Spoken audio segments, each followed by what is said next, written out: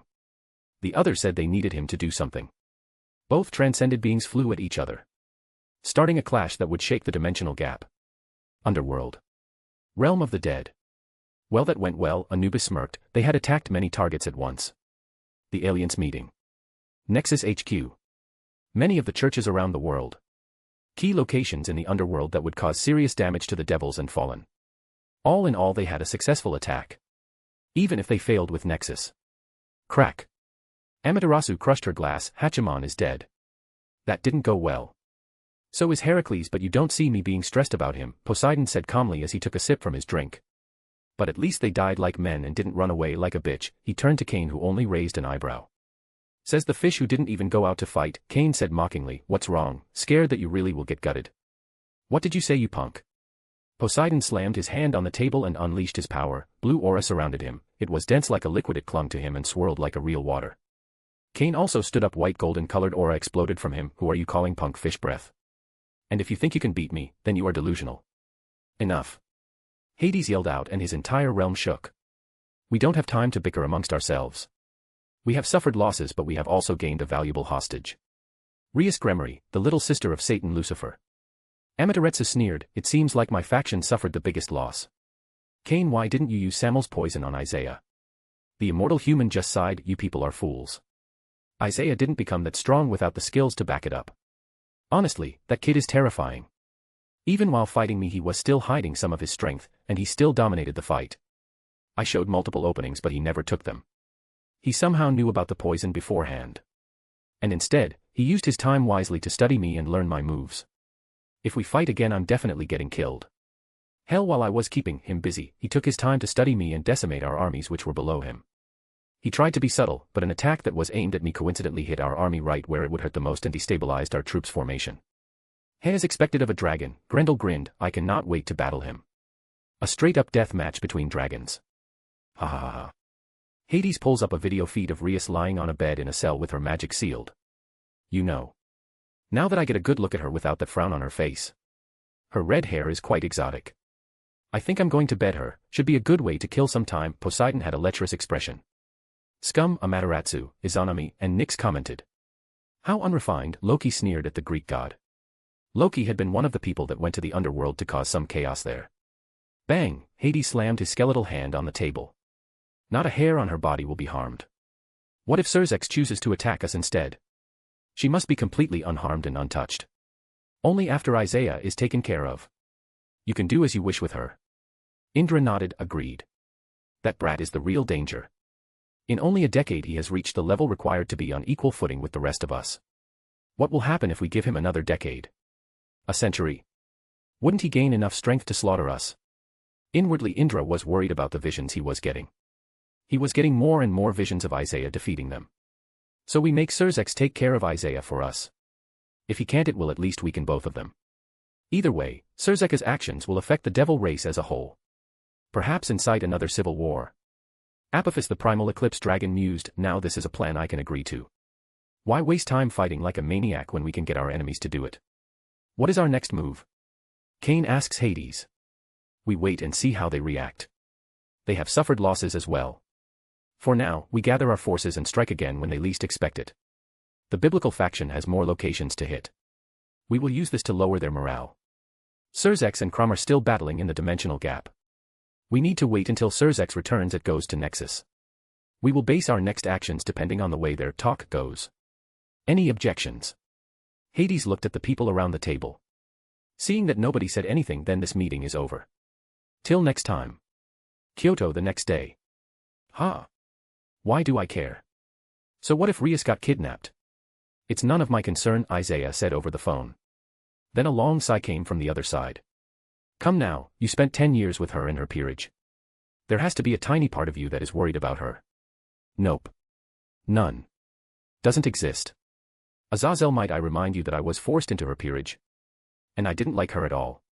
Just because she has a great pair of tits doesn't mean I should care. Whether she lives or dies, it has nothing to do with me. On the other side of the phone call, Azazel felt tired. This call was definitely a mistake. I even went through the trouble of talking through these traceless cell phones. Okay then. I will get to the point. Cersex wants a meeting with you. He returned a few hours ago after clashing with Crom Cruch, known as the Crescent Circle Dragon. Their fight went nowhere. Both of them were pretty evenly matched, but Crom had more stamina and got bored, so he left. Cersex couldn't follow him. Dragons have a big advantage in traveling the dimensional gap. Isaiah narrowed his eyes. Why does he want a meeting? His voice was filled with doubt. Cersex wants to discuss on how we are going to proceed forward. Both of our factions were attacked by the same group. I think this alone warrants a meeting. Isaiah looked at his group, who signaled him about their opinions. Nexus will be there. Beep. Azazel looked at the phone. Nexus, huh? Well, it was obvious from the start that he wouldn't come alone. Azazel then pulled up his ordinary phone and messaged Dino. Call me through the phone I sent Isaiah. A few minutes later his phone rang. Azazel picked up the phone.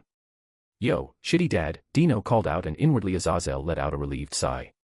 He sounds alright. Hello, troublesome son. I heard you got your arm chopped off.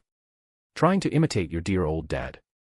You are going to make me cry, you know, Azazel said jokingly. This was their whole relationship. Constantly taking shots at each other. And that was all right. It worked for them. Not on your life. I was fighting a god. Hachiman, the archery god of Japan or something. But during the fight, my reasoning dulled and I started taking unnecessary risks. The enemy used something that made me more reckless. I mean, I was already super cranky and mad. I think they amplified that. I don't know, but as a result of that I charged and killed the guy but lost my arm in the process. Azazel quickly started breaking down the news that he just received. The enemy has someone that can manipulate emotions.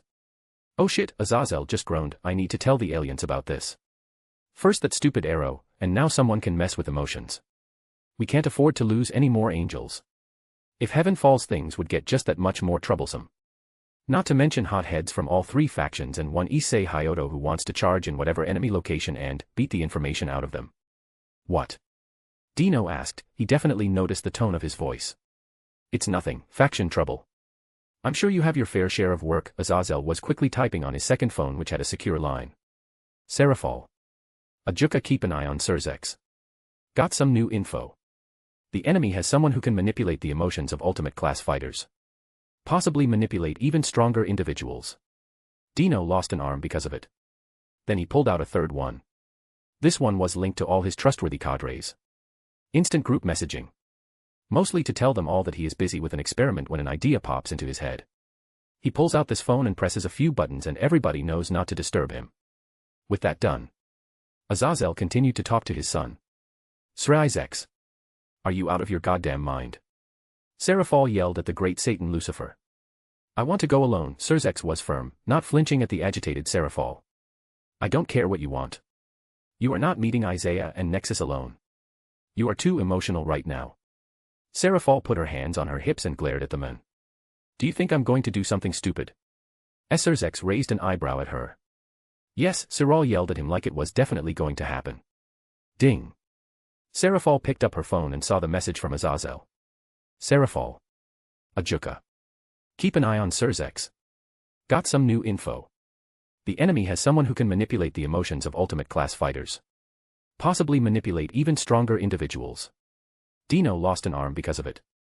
Fuck, really? Now. She turned to Surzex who was a nervous reek.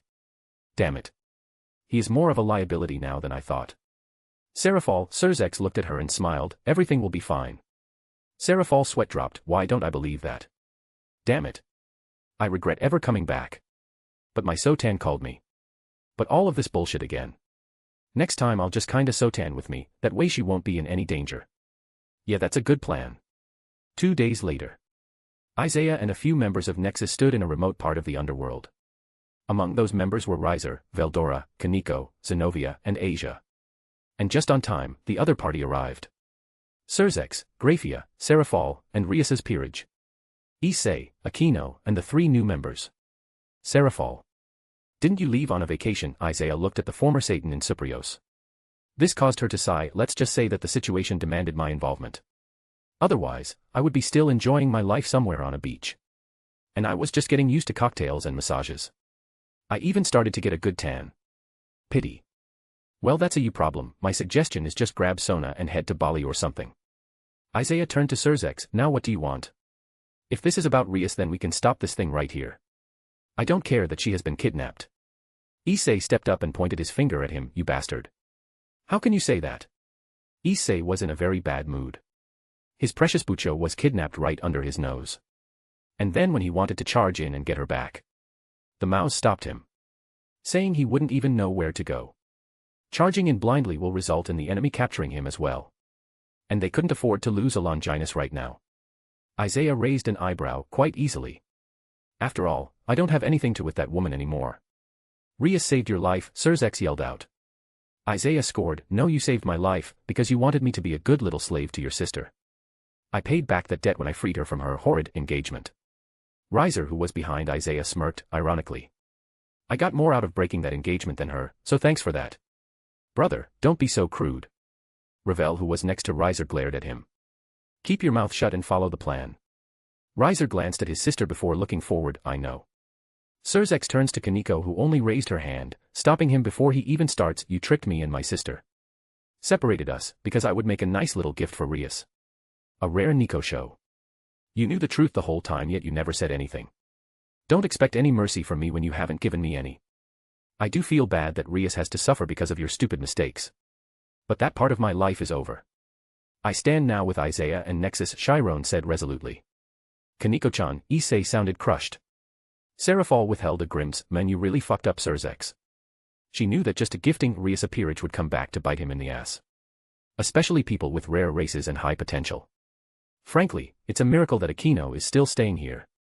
Seeing that Kaneko, or rather Chiron, was a lost cause, he turned back to Isaiah. Both our factions were attacked by the same enemy. I suggest we join forces to defeat them. Isaiah chuckled, but it wasn't only him, the people behind him as well. Nobody was buying Surzex's words. He didn't care about his faction. He only wanted to save Rias. Grafia frowned at the disrespect shown to her king, but held her tongue. She learned her lesson about getting into a verbal argument with Isaiah. That will not end well. And what would you have us do? For me to surrender myself to them? Set a trap. Join forces in a valiant effort to save Rias? No, thank you. My faction will handle its own problems. And it seems we were the only ones who actually won in these attacks. You people are on your own. Surzeka's eyes were covered. I see, then you leave me no choice. He used his power of destruction to envelop himself. And dashed at Isaiah, who casually stood there as he created an ordinary sword. Surzex. Don't. Serafal yelled out as she rushed forward. Rias's peerage did the same. Where do you think you are going? Riser appeared in front of them, his flaming wings expanding, blocking their way with intense heat and flames. Boy, move. I have to stop Surzex. Serafal yelled out, causing Riser to sneer. This was supposed to be a peace talk. Yet your leader broke by attacking first. How do we know you are not acting right now? Move, Yakitori bastard. Issei yelled out, Yakitori/skewered chicken on grill. Balance breaker, scale male. Issei directly donned his red draconic armor. Riser closed his eyes, put his hand on his chest, and focused. Fuga. Open. Batum. A heartbeat echoed in the surroundings. Burn. PSHHHHHHHH. All the fire around Riser exploded, engulfing the area. Serafal, with her superior strength, was the first one to notice. The quality of his flames changed. Just as she thought that the flames themselves started to change. Form an orange-red, to yellow, and finally to blue-violet. Riser's wings and flames were now blue. His eyes flashed blue before returning to normal. Nobody will interrupt Isaiah. Serafal was stumped. How the hell am I supposed to beat him without killing him? This is practically a quasi-awakening. When did Riser reach this level? The Phoenix family will cause a lot of trouble if I accidentally kill Riser. Why me? You sure have a lot of loyalty towards Isaiah.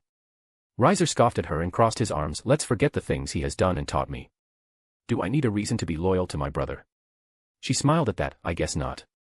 Well then, let's see how strong you have gotten, Phoenix brat. It was over. She couldn't reach Surzex. At least now she can gather whatever information she could. As far as she knew, no Phoenix had reached this level before. If the clan could learn this, it would be a boost to the devils. Asterisk boom. Boom. Boom asterisk. Surzex and Isaiah were clashing. Each clash left a mark on the ground. A crater. A slash mark. Or that part was just erased from existence. Surzex was having trouble comprehending the situation. I knew he was strong. I knew that he had reached transcended class. But clashing against him like this really hits home how much stronger he has gotten. If he had just stayed in the devil faction, things would have been a lot better. Isaiah flicked his hand. Surzex dodged long, deep slash marks that appeared on the ground where he stood. And then there is his domain. Surzex looked at the blondeman. Sword. He defines the sword in every way: cutting, slashing, piercing, blocking, parrying. Sometimes my attacks will just steer to the left and right without hitting him. What a simple yet powerful domain. I need to use more power. I'm done testing him out. Surzex stopped and his aura exploded. He was going into his true form. Where he becomes destruction in human form. This is the second time I am using this in one day. I need to end this quickly. My reserves are half full.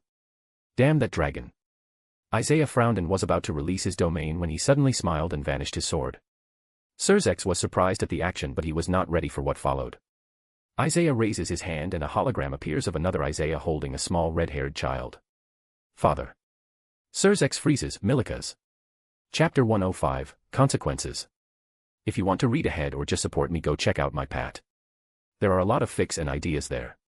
Every single one of these fics and chapters will be released eventually. But if you don't want to wait or just want to support me, check out the Pat or Ko-Fi.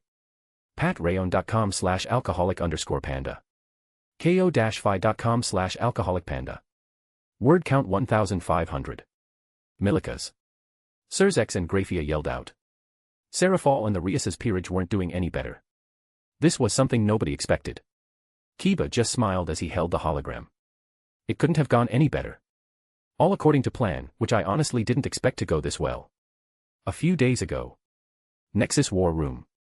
After the fight with the invaders, Nexus quickly started to rebuild the damaged infrastructure and spread out its armies to fortify its defenses. Right now the leaders were in the war room disguising plans. The true leaders of Nexus were the strongest three: Isaiah, Kurama, and Tiamat. After them were Dino, Injivold, Rosweiss, Gloxinia, and Yasaka.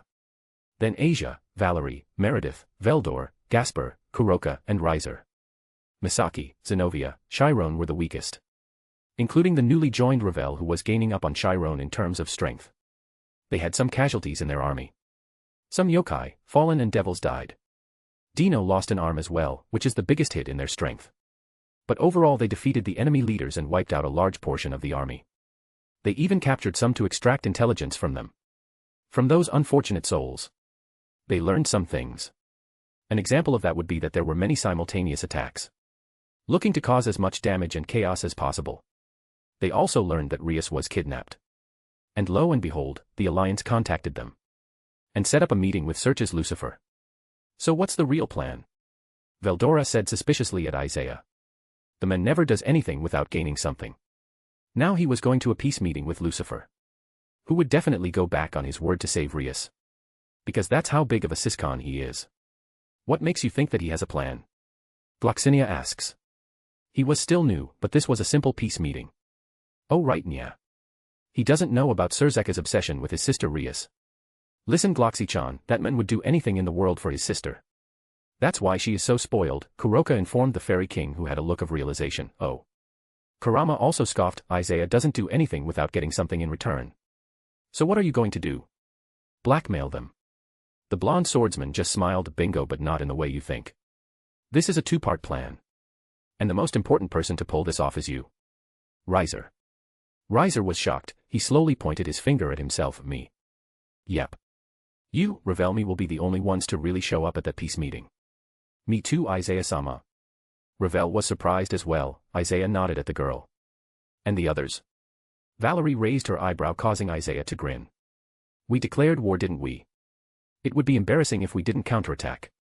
Everybody except Gasper will split up. Injivold, Misaki, Kuroka, and Chiron will stay in the underworld. They might attack after the meeting, so stay sharp. And if they do attack, kill them all and expand our territory over there. The rest will attack the Shinto and 5 clans.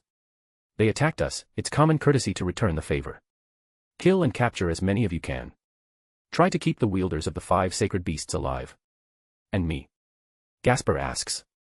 He stood tall and muscular, but more on the lean side. He was getting closer and closer to becoming a real-life Dio Brando. Isaiah smiled and activated his lost vein. Everybody had one on them at all times. The clone Isaiah smirked, you and me will be going to Lility, to kidnap Milika's Gremory. Everybody's jaw dropped. He was casually talking about kidnapping the son of the strongest devil in the underworld. Kurama burst out loud and started to laugh, ha ha ha. You crazy bastard. So this is what you meant by blackmail. Yasaka frowned, Isaiah, I hope that you are not trying to use a child as blackmail material. This topic hit close to home as Kuno was almost used against her. This time Tiamat interrupted, Milika's won't be harmed. We are not monsters. But if a clone of the little kid were to be used as blackmail, and then had his arm broken, then there is no problem. Bingo, Isaiah smiled. Dino pulled himself up from his bed, everyone in the world will be thinking we are at the peace conference. Since the biblical faction has a lot of spies, they will never see the attack on Shinto and 5 clans coming. With them gone, we can expand their entire influence over Japan. Riser started to pace, Isaiah, what's my role in this? Specifically. Baka, who do you think Lucifer is going to bring? Injivold deadpanned at him. And Riser's eyes widened, I'm going to be facing off against Satan's. Riser stood there shocked before he gathered himself, no, it's impossible for me to win, but I can stall. Especially with the new trick Isaiah and Gasper taught me. I never did learn where Gasper found this knowledge from. Chiron started to count off her fingers, well, Graphia will definitely come. And Rias's peerage. Alongside with a few troops. Seraphol might come back now that Sona was also attacked, Asia pitched in. Make that a 100%. I was informed by my contacts back in Asgard that she came to Lilith once she heard what happened in Kuo, Rosweiss reported, like a professional secretary. Even though in private she wears her jumpsuit all the time. She usually wore the ones from the show, Squid Game. So I have to stall Grafia and Serafall alongside the Red Dragon Emperor, Rias mused. It will be a tough challenge. Especially since I'm practically going up against two Maos. Isaiah patted him on the back. Don't worry. It will only be for a few minutes. Make it flashy with your new power and focus on the kids. Grafia and Serafall will protect them. Oh, and once Issei Hyoto gets crazy mad, allow him to pass through. I have use for him. Rias didn't understand but still nodded. Well, people. Let's go. We have a war to win and amount to blackmail. Isaiah, you are way too excited for this. Tiamat shook her head, but was still smiling. Veldora, here is a camera. Wear it when you fight. And for God's sake, don't break it. We need the footage for our videos. I will be wearing one too. Gasper said while typing something on his laptop. Omo. The world will bow down before our awesomeness. Rahahaha, Veldora laughed out loud. You'll get me one too. Dino joined in on the conversation. The rest of the group ignored the otaku trio. Back to the present. Emilikas, are you all right? Serzex yelled out. The little boy sniffed. Father, I am scared. Tears were gathering in his eyes. Isaiah, how could you? Serafall roared out, causing him to turn to her. How could I? Remember who attacked first? I had no intention of kidnapping the kid if everything went peacefully. But when he attacked, I gave the signal. So don't you dare start pointing fingers. Mother. Grafia was enraged, especially when she heard Milikas's cry.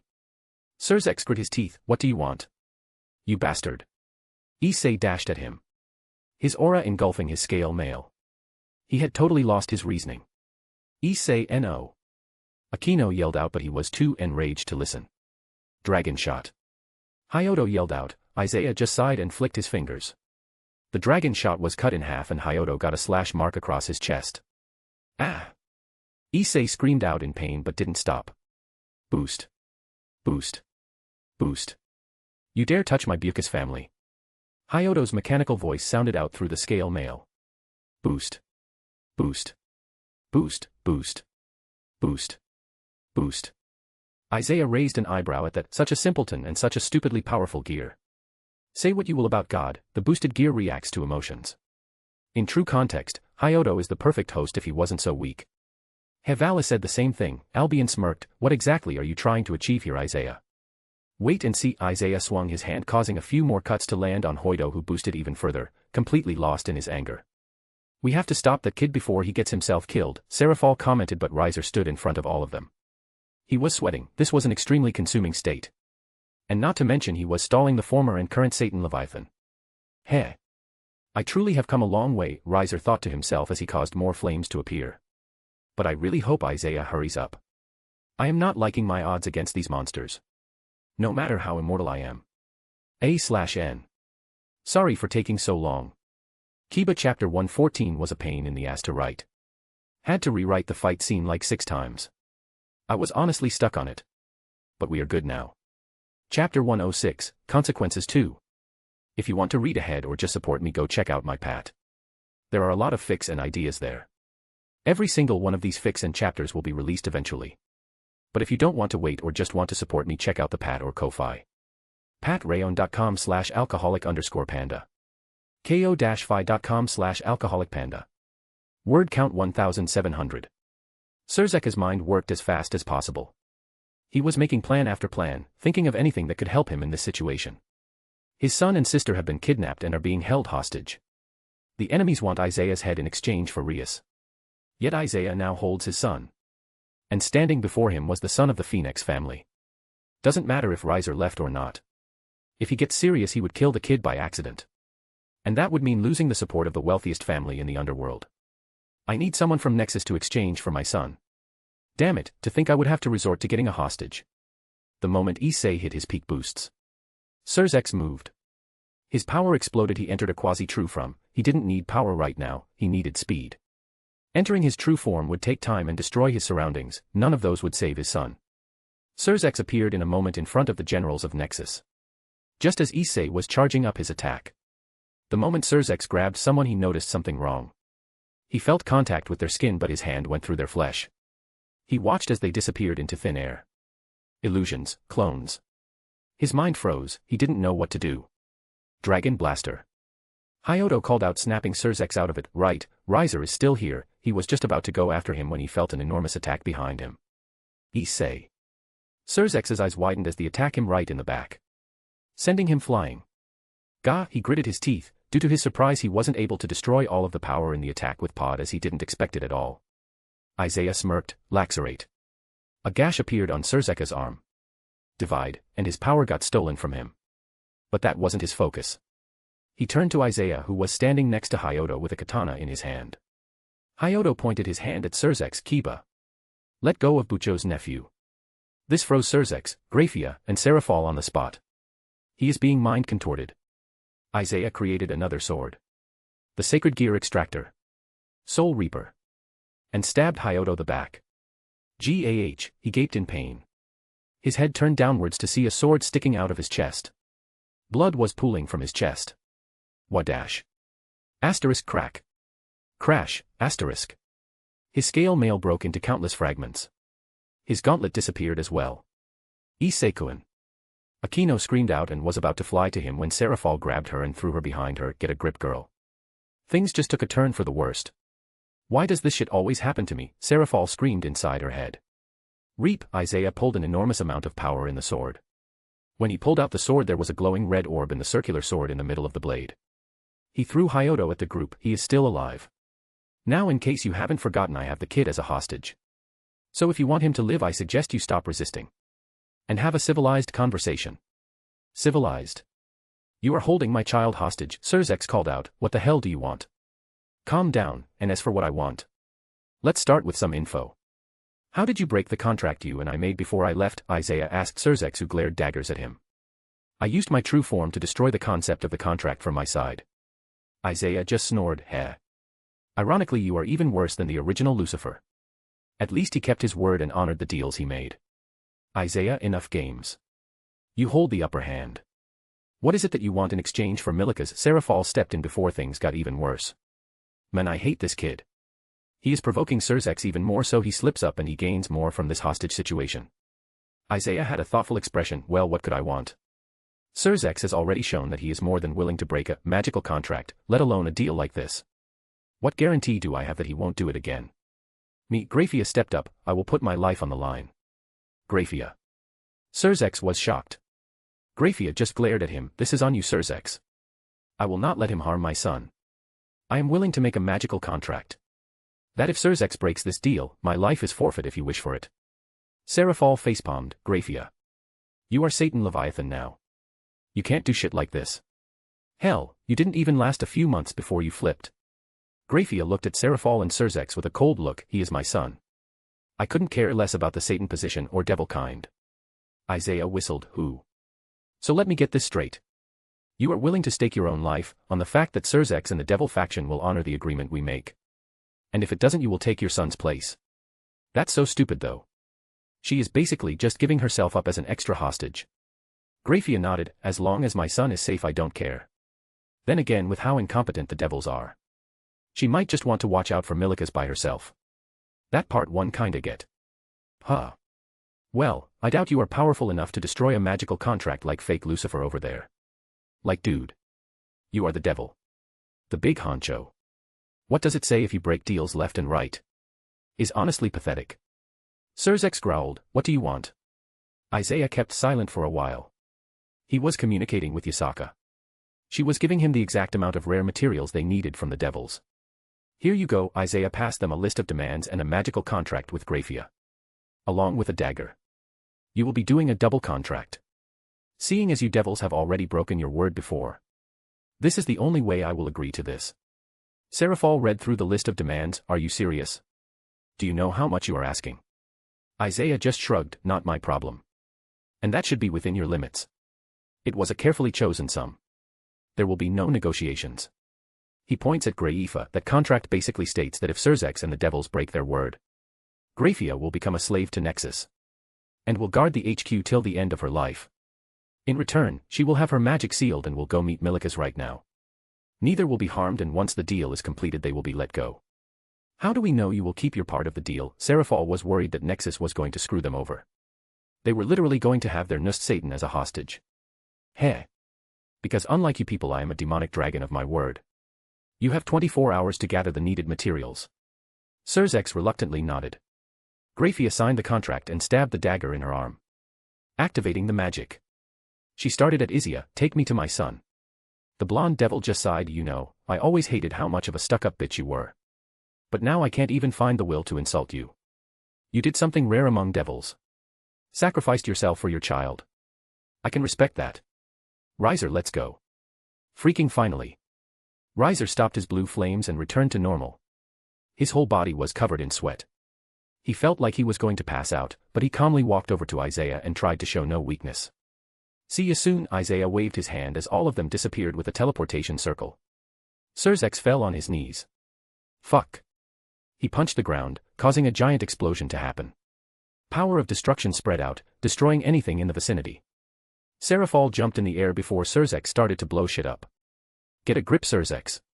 He turned to her, his eyes were slightly red. "Get a grip. They have my family. And lashing out won't save them. I think you just proved that. If you want to be useful, go and hunt down some leads about Rias. Isaiah won't harm them as long as we give what he wants. But Rias is the one in real danger. There is nothing I can do on that front. Now that I am no longer Satan Leviathan. My word has dropped a lot. After all, what is the point of having a connection with me if I am not the Mao of external affairs? Right." Surzex stood up, he used a spell and swapped out some new clothes. "Go get a shower, Zex. And something to eat. We will find her," Seraphal consoled him. Surzex looked grim, "But will we make it in time?" He received no answer. Both of them went back to the devil capital Lilith in silence. Tokyo. Shinra family of the 5 clans. Grand Elder. Why are we just sitting around and waiting? We should be attacking those filthy yokai and devils, a young man passionately yelled out. Yes, Grand Elder. Some of those from the Nakiri clan are already out there, hunting down any yokai they find. Why must we of the great Shinra family hide here when even those from the Harem that are led by that damn woman are fighting? The leader of the Shinra family, the same one who kicked out Tsubaki out of the clan due to her possessing the sacred gear Mirror Alice. But suddenly the old man froze as he felt energy gathering above the entire compound. Everybody down. He quickly yelled out as he gathered his mana. The more experienced ones also shielded themselves. But the young warriors were not so lucky. Boom. An explosion blew up the ceiling of their clan compound and killed a few of them. The Umjoji looked up and saw many different yokai with their blades drawn. Nexus has come for revenge.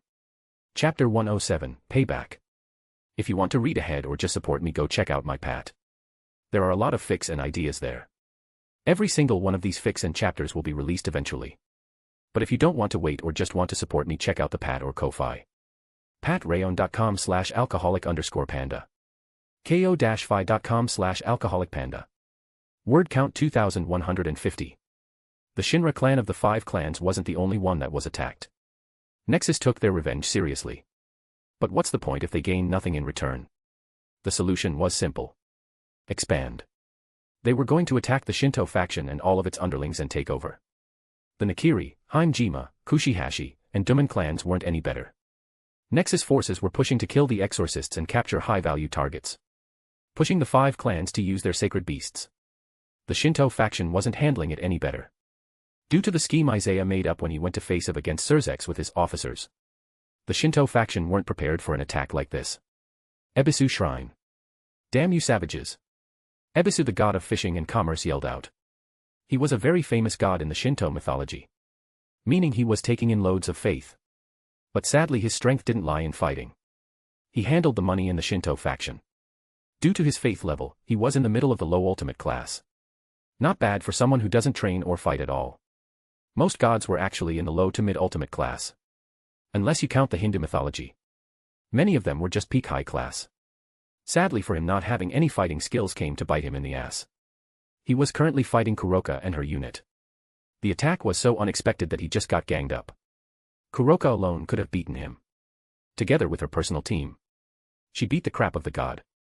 Blame it on yourselves, nya. Kuroka stood in front of the god, carrying one of Isaiah's god-slaying swords. If you didn't attack us, we probably would have left you alone. Sadly, that is no longer an option. Nexus will be taking over Japan now. Kuroka raised her sword. No why dash. Pucci. She didn't. Kuroka directly stabbed him in the chest. And since she was attacking the main body and not an avatar, the god has died. permanently. The Nikosho let out a sigh of relief. She pulled back the sword only for an orb-like energy to come out with it. Well, we don't have to worry about him anymore. Even if they manage to revive him, which should be easier due to his fame. He would be weakened, and by then Nexus would have conquered the Shinto faction anyway. And with this, we have one more way to gather divinity. The orb settled, fused, and formed an old Japanese golden coin. That was Ebisu's divine weapon, in a sense. A true representation of what he was. A god of commerce. Kuroka looked at the platoon that was with her. Fortify this place. Destroy the shrine and keep humans away and safe. Yes. Kuroka-sama. Kuroka nodded and teleported to another location. Fukurokuju Shrine. Fukurokuju, another of the 7 gods of fortune. He is officially the god of happiness, wealth, and longevity.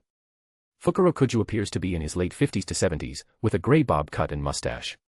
He wears a black 3-piece suit with a monocle, an extremely tall top hat, a light brown scarf, and a dark brown checkered tie.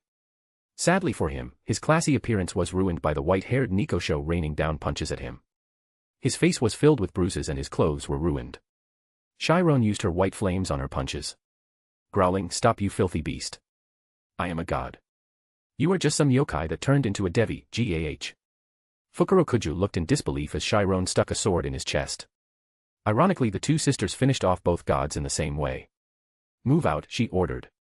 Chiron was far from the tiny girl she used to be. Now her figure rivaled her sister's. And she had an aura that meant business.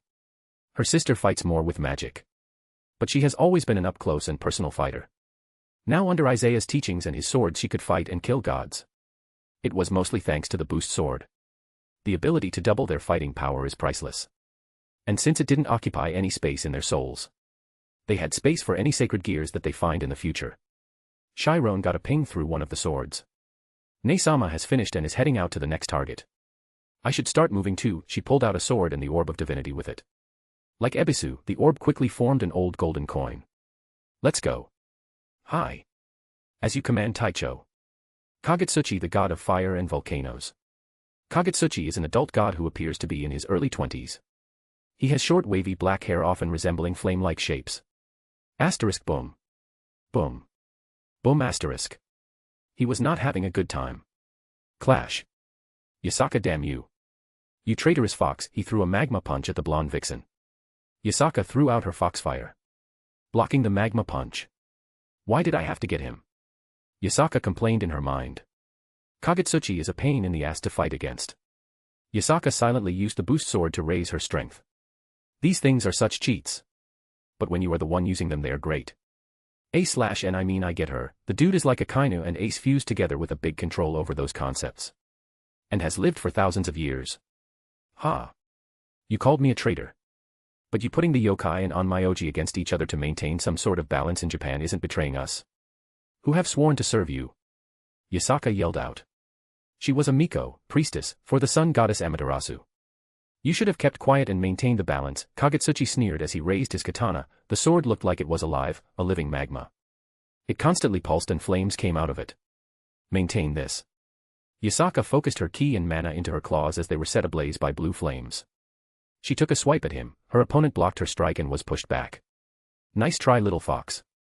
But I am one of the strongest Shinto gods in combat. Why couldn't Kurama handle this one? Oh right, he had something special planned. Yasaka prepared herself for a long fight. Seeing as both of them were pretty equal. Inari Okami. Inari is the Shinto god of foxes, fertility, rice, tea, and sake, of agriculture and industry, of general prosperity, and worldly success. He has a demi-human form, a humanoid fox with white fur. A/N he looks like DBS Fox Hakaishin, but white fur and in a kimono. Well, look who made his way up in the world. Inari smiled at Kurama. You know me? Kurama asked in a surprised tone. Inari sneered, I'm the fox god. I know each fox who has more than one tail and is stronger than mid-class. Kurama steeled his features, I see. You knew about my condition then. Inari just smirked. Heh, some kind of fox god you are, Kurama sneered at the men. Why would I save a dirty mutt like you? Inari said casually, completely sure of himself to take on Kurama even though he is a sage. But he does have the right to be confident. He is one of the stronger Shinto gods. Golden aura burst from Kurama, just for that comment. I'll make your death slow and painful.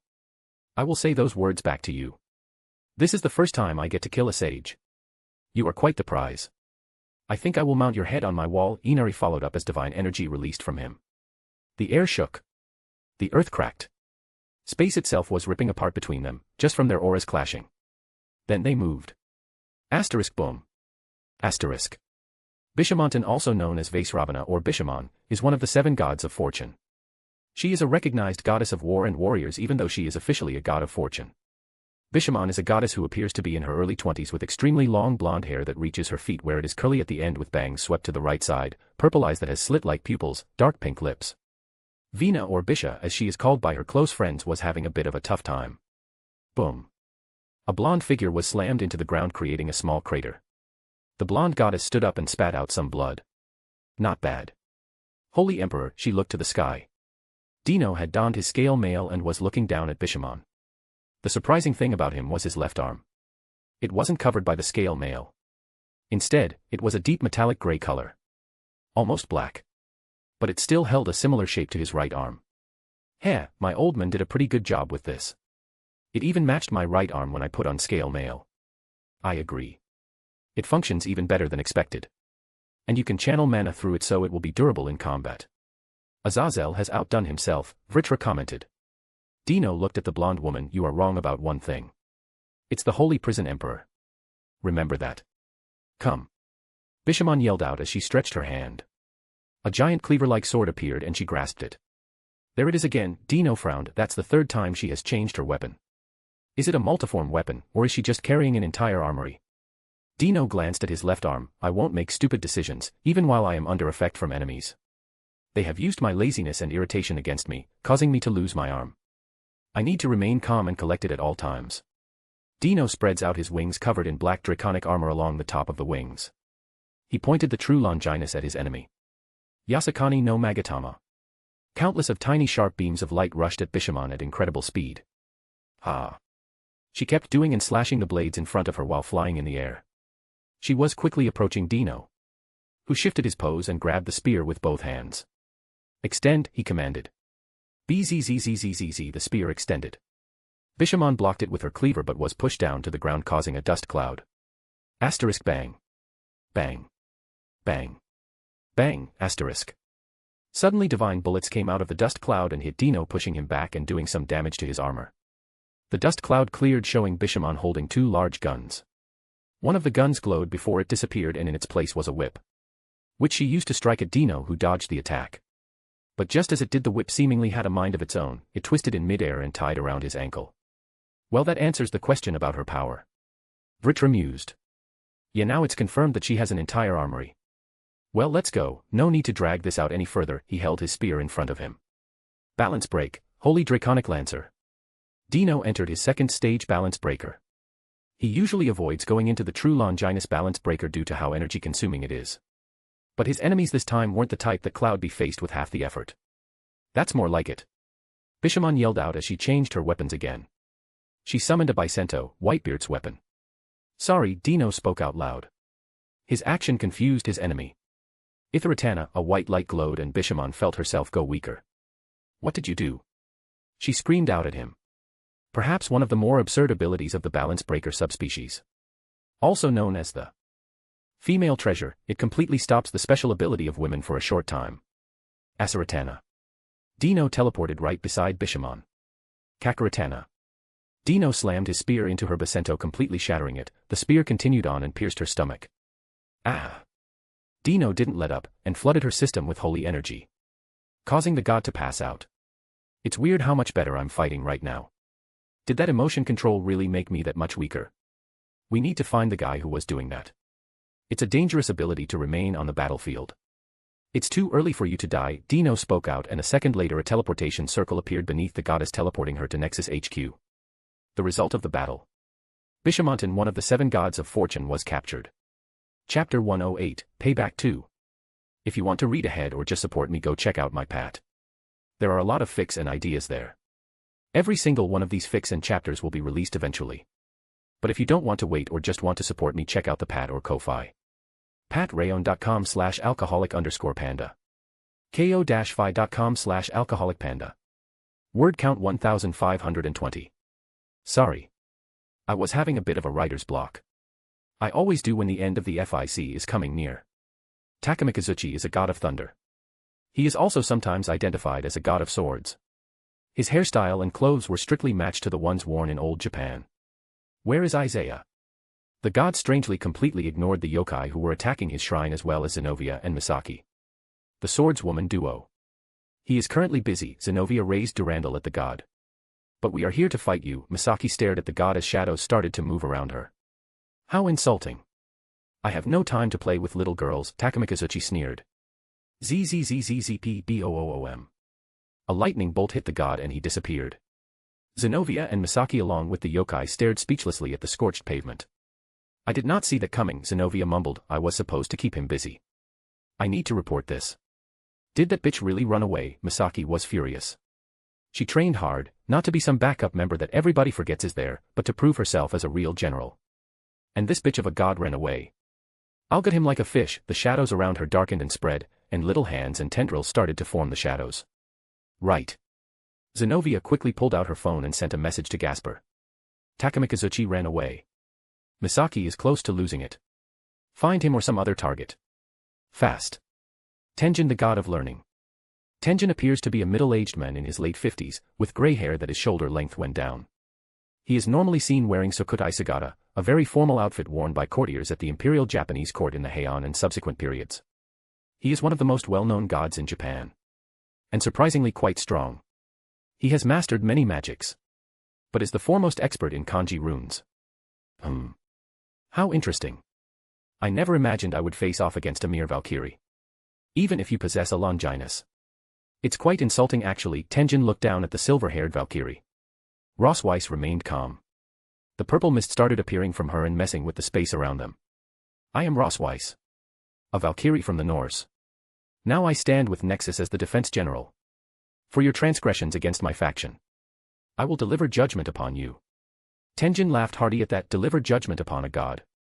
From who? He smirked at her. Isaiah sends his regards. Rose swung her arms to the side and hundreds of magic circles appeared in the sky behind her. And this kept going for 1, 3, 5 seconds. It's still not done. Tenjin was visibly sweating. He started to summon his own along with making kanji runes in the ground. After 10 full seconds did Rose finally stop. There were thousands of magic circles behind her. Grand Chariot. Rose yelled out. Like multicolored water drops.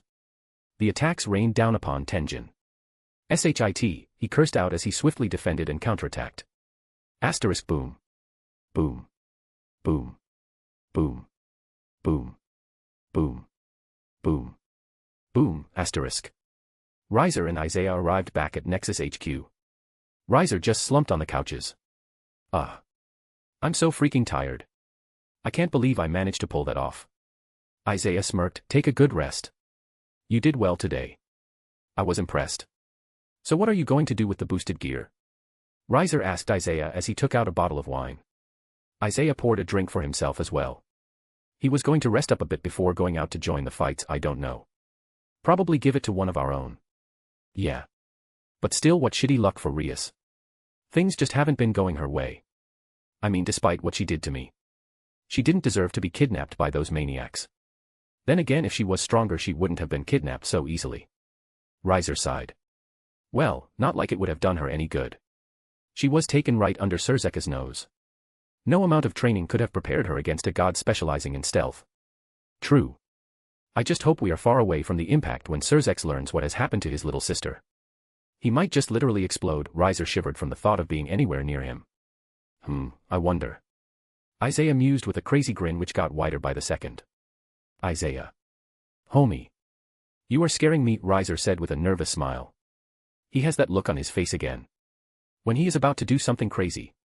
Isaiah just pulled his finger down in the air and a portal opened up to the dimensional gap. Isaiah, what the hell? Riser was ignored as he jumped into the portal and shifted into his dragon form, and after a few minutes he found Great Red. What do you want? The giant red dragon looked at Isaiah. Greetings, Great Red. I am here to ask you a question. I am willing to pay for this information, he spoke politely. Pay? What could you pay me with? Great Red said with an amused tone. Luckily I came prepared. It was a pain to get and make this. Isaiah pulls out a big 3L bottle. And his draconic face smiles at Great Red, dragon apple wine. Great Red freezes wine. Dragon apples were a delicacy only grown in places that had a large concentration of dragons. Since the natural energy they produce is seeped into the earth and plants.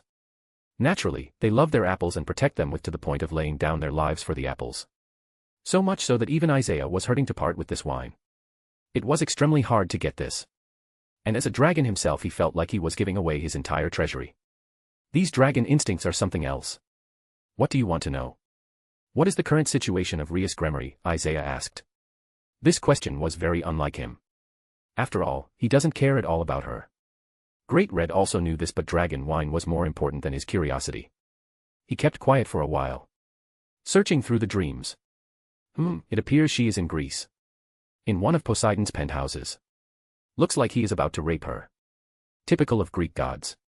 Can't keep it in their pants, Red scoffed, looking down on the entire Greek pantheon. Beside Hestia and Hades. The rest are rapists. Athena, a virgin goddess, basically mind rapes men to create her demigod children. The only exception is Artemis, but she is a mycocystic bitch who runs around with her feminazis and kills men and anybody who offends her in any way. She sometimes forces women to join her hunt. Oh, and if one of her hunters loses her virginity, like Callisto who was raped by Zeus, she turned her into a bear. Oh wow. I didn't expect to be right. Then again, Poseidon is predictable. Here you go. Isaiah threw the bottle at him. Can I have the location, please? Great Red grabbed the bottle with a small tendril of dream energy.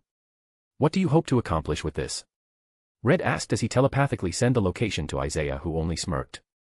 Why should I send my men in enemy territory when there is a Siscon who would happily go in there and wreak some chaos for me? Ah. Clever. Well, if you will excuse me, I have a bottle of wine to enjoy, Red said as he started to shrink. After a few seconds, a giant of a man stood in front of Isaiah. Standing at roughly 3 meters tall with a muscular build. He has long dark red hair that reaches down to his neck and has red eyes. On his right arm he has red markings that go from his wrist all the way to his mid-bicep. He was wearing dark red clothes. Everything from his shoes to his pants, belt, and t-shirt was dark red. He opened the bottle and sniffed the top. An intense smell of apples surrounded the area. Perfect, Red opened up a portal and walked through it, completely ignoring Isaiah, who was stunned. Huh. So that's what he looks like. Right then. Now all I have to do is inform Cerzex about Rias and watch the chaos happen.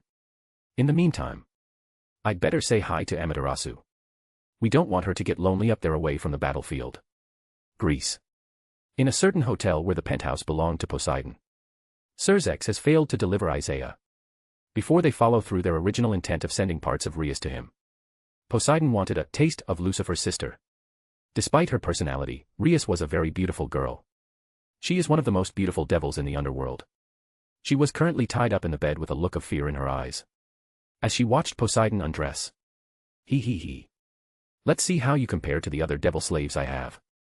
Chapter 109, Destruction Incarnate. If you want to read ahead or just support me, go check out my Pat. There are a lot of fics and ideas there. Every single one of these fics and chapters will be released eventually.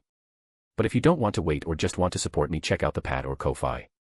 Patreon.com/alcoholic_panda. ko-fi.com/alcoholicpanda. Word count 1630. While Nexus was waging war, Cerzex was in his office in the underworld. He was pale and had bags under his eyes. He hasn't been eating or sleeping because of the stress. He has been personally hunting down some leads to get to Rias faster. Ajuka was dealing with the aftermath of attacking Isaiah. He was tracking down all the things they needed to pay Isaiah with. And keeping the devils in check. He had already killed 2 minor council members since they annoyed him and tried to interfere. If they fail to make due on their promise, Graphia's life will be in their hands. Isaiah could snap his fingers and just like that Graphia will die. Seraphal spread out her contacts to search for Rias. But it's not looking good. Since they attacked Rias to get to Cerzex, it was likely they would try to use Sona against her even though she is not a Satan anymore. So Seraphal is on Sonatan watch duty. Graphia puts a plate on his desk. Cerzex, you need to eat. And at least sleep for a few hours. You haven't slept at all since Rias was taken. Cerzex just let out a hollow laugh. How can I sleep? Those monsters have my sister. And I have failed the demand they set. Who knows what they are doing to her now? If she is even alive at all. You mustn't lose hope. We will get her back. There was a loud knock on the door. Cerzex sighed and straightened up. Come in. A soldier quickly rushed in. Sir. A sword suddenly dropped down from the sky in front of the gate. It has a letter attached to it. Addressed to you, sir. He frowned as he saw the sword and letter. What does Isaiah want now? Sirzex opened up the letter and started to read it. His face quickly changed to shock and disbelief. Isaiah had sent him Rias's coordinates. And said that she was in danger. Grafia read the letter over his shoulder and quickly sent the information to the others. Go. She knew it was useless to stop him from going. He might as well go ahead and see the situation for himself. Sirzex quickly stood up as a teleportation circle appeared beneath him. He plunged into the coordinates and disappeared in a red flash. Seconds later he appeared on the penthouse balcony. He was confused at first, but then he saw it through the windows. His sister was pinned down, tears streaming down her face as Poseidon raped her with a crazy grin on his face. Sirzex's power erupts. Half of the penthouse was destroyed. Wadash. Poseidon called his divine power, but a punch hit him in the head, sending him flying through the wall. Rias looked at her savior, brother Idash. Sirzex waved his hand and a teleportation circle appeared beneath her, taking her home. Poseidon dashed into his room. He was holding his divine weapon, a golden trident, as water appeared out of nowhere and started to flood the room. Die bastard. Sirzex said nothing. He just let go of his control, of his will, of himself. Boom. A black-red wave exploded from the penthouse. Wherever it passed, everything was reduced to dust. The furniture, the walls, the people on the floors below. Even the water Poseidon created with his divine energy. Sirzex had truly become destruction incarnate. Nexus sighed. Meredith. Are you sure you want to do this? Misaki asked her in a worried tone as she watched Meredith use her Neolonginus Alpheka tyrant. She was currently brainwashing the captured goddess Bishamontan. Meredith kept quiet after a while. Honestly, no. But they were the ones who attacked first. Dino lost an arm. Our side took some losses as well. War is never pretty. Misaki nodded. They didn't ask for this. But now they have a duty to all the people who believe in them. A duty to end this war. She glanced at where a special sword was sitting. It was one of Isaiah's ink swords. But this one was pumped full of mana and raw Ki, making it very unstable. A tattoo bomb, if you will. And this will detonate once Bishamontan enters the main part of Takamagara. They tried to do the same thing to us. This is just karma. Takamagara. What do you mean you can't come? Amaterasu, the chief god of the Shinto pantheon, yelled at the communication circle. Exactly that. Sirzex fucking Gremory somehow found Rias's location. While Poseidon was raping her. The island of Stella is missing a hotel now. Hades grumbled. Things turned to shit, especially since that little fucker Poseidon was so injured that he ran away into the sea. Sirzex is strong, but if Poseidon wanted to run away in the water, nobody could stop him other than another sea god. Even worse news is that Sirzex's next stop was Olympus. I don't give a shit. Send anybody. Send the goddamn dragons. It's not like they were injured in the fight with the biblical faction, Amaterasu yelled out.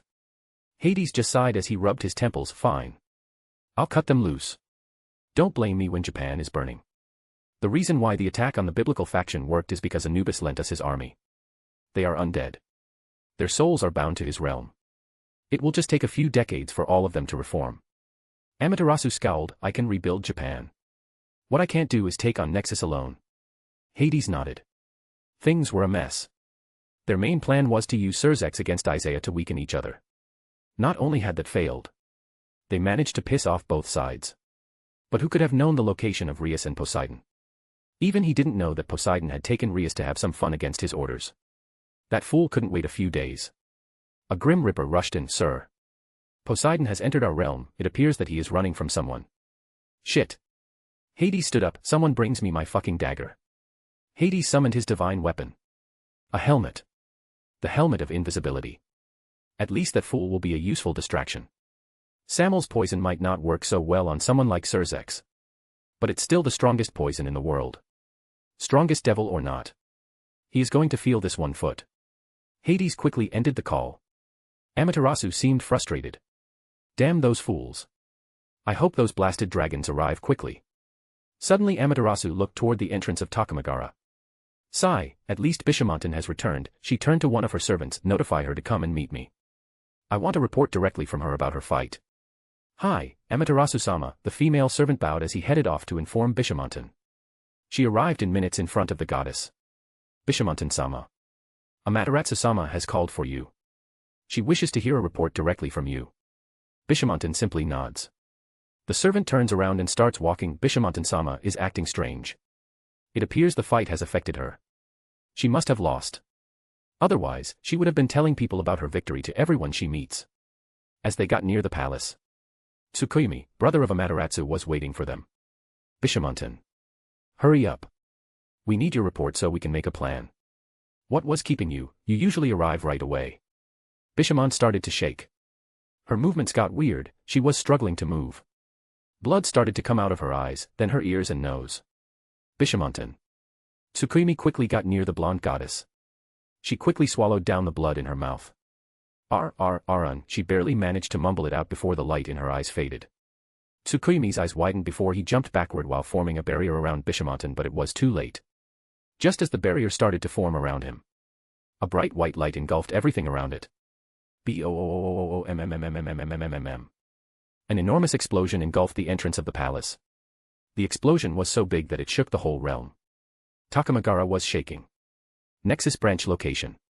Meredith opened her eyes. It's done. But Bishamon re-sighed in the end. She didn't enter the palace. Tsukuyomi was waiting at the entrance. Bishamon managed to resist my control. Isaiah nodded. Well done, Meredith. Rose, you are next.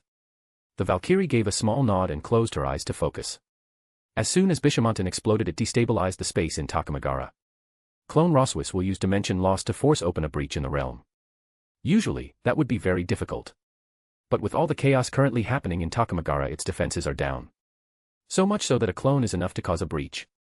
Clone Kurama stepped up and looked at their army beneath him. Once Isaiah enters, he will create a permanent portal, linking this place to the heart of the Shinto pantheon. This is it. The final battle. Hundreds of years, being oppressed by those gods. Using us to keep their exorcists in place, all in some delicate balance as if we were pawns. That ends today. After this, there will be no Shinto pantheon. After this, we rule Japan. Bzzzzzzzzz. Rose opened up a tear in space.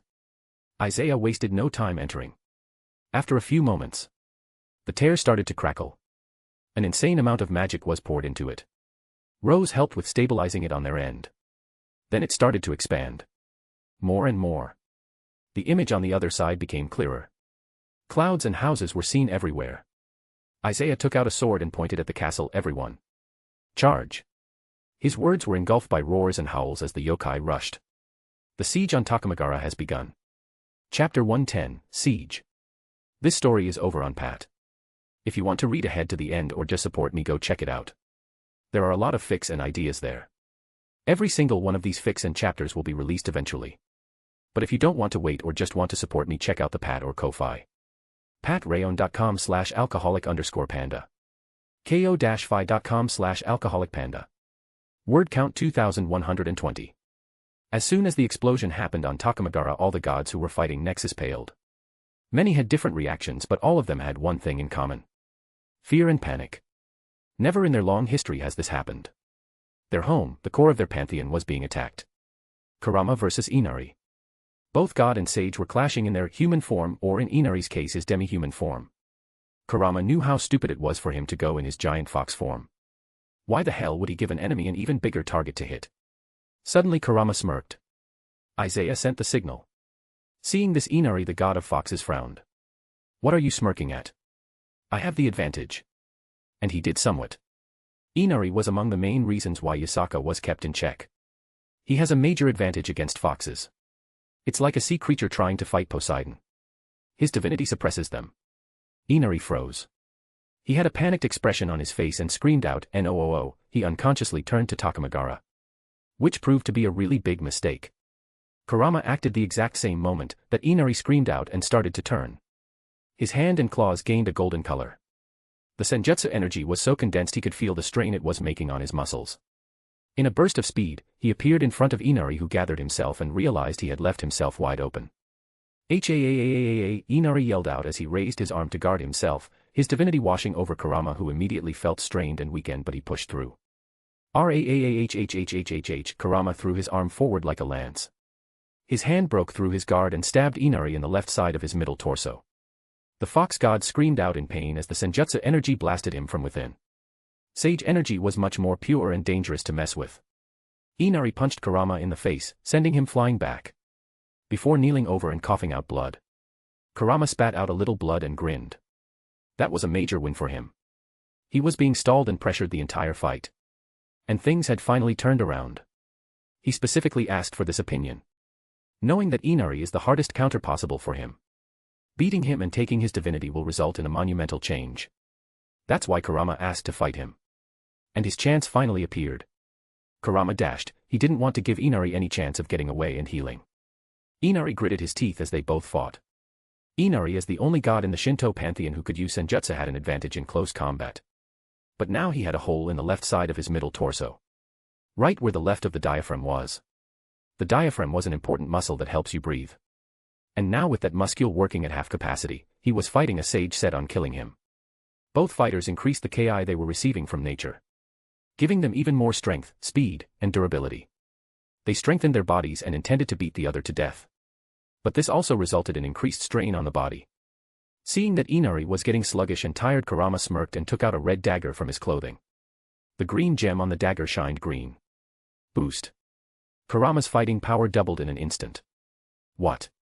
Inari yelled out, but punched in the face before he knew it. Kurama wasted no time into slashing him his claws. He tore a chunk of his chest along with Inari's entire right bicep. Inari went from dominating the fight, then getting sneak attacked, causing them to be somewhat tied for a little while before he got tired, and now he was getting slashed and pummeled into the ground. I refuse to accept this. Shut it.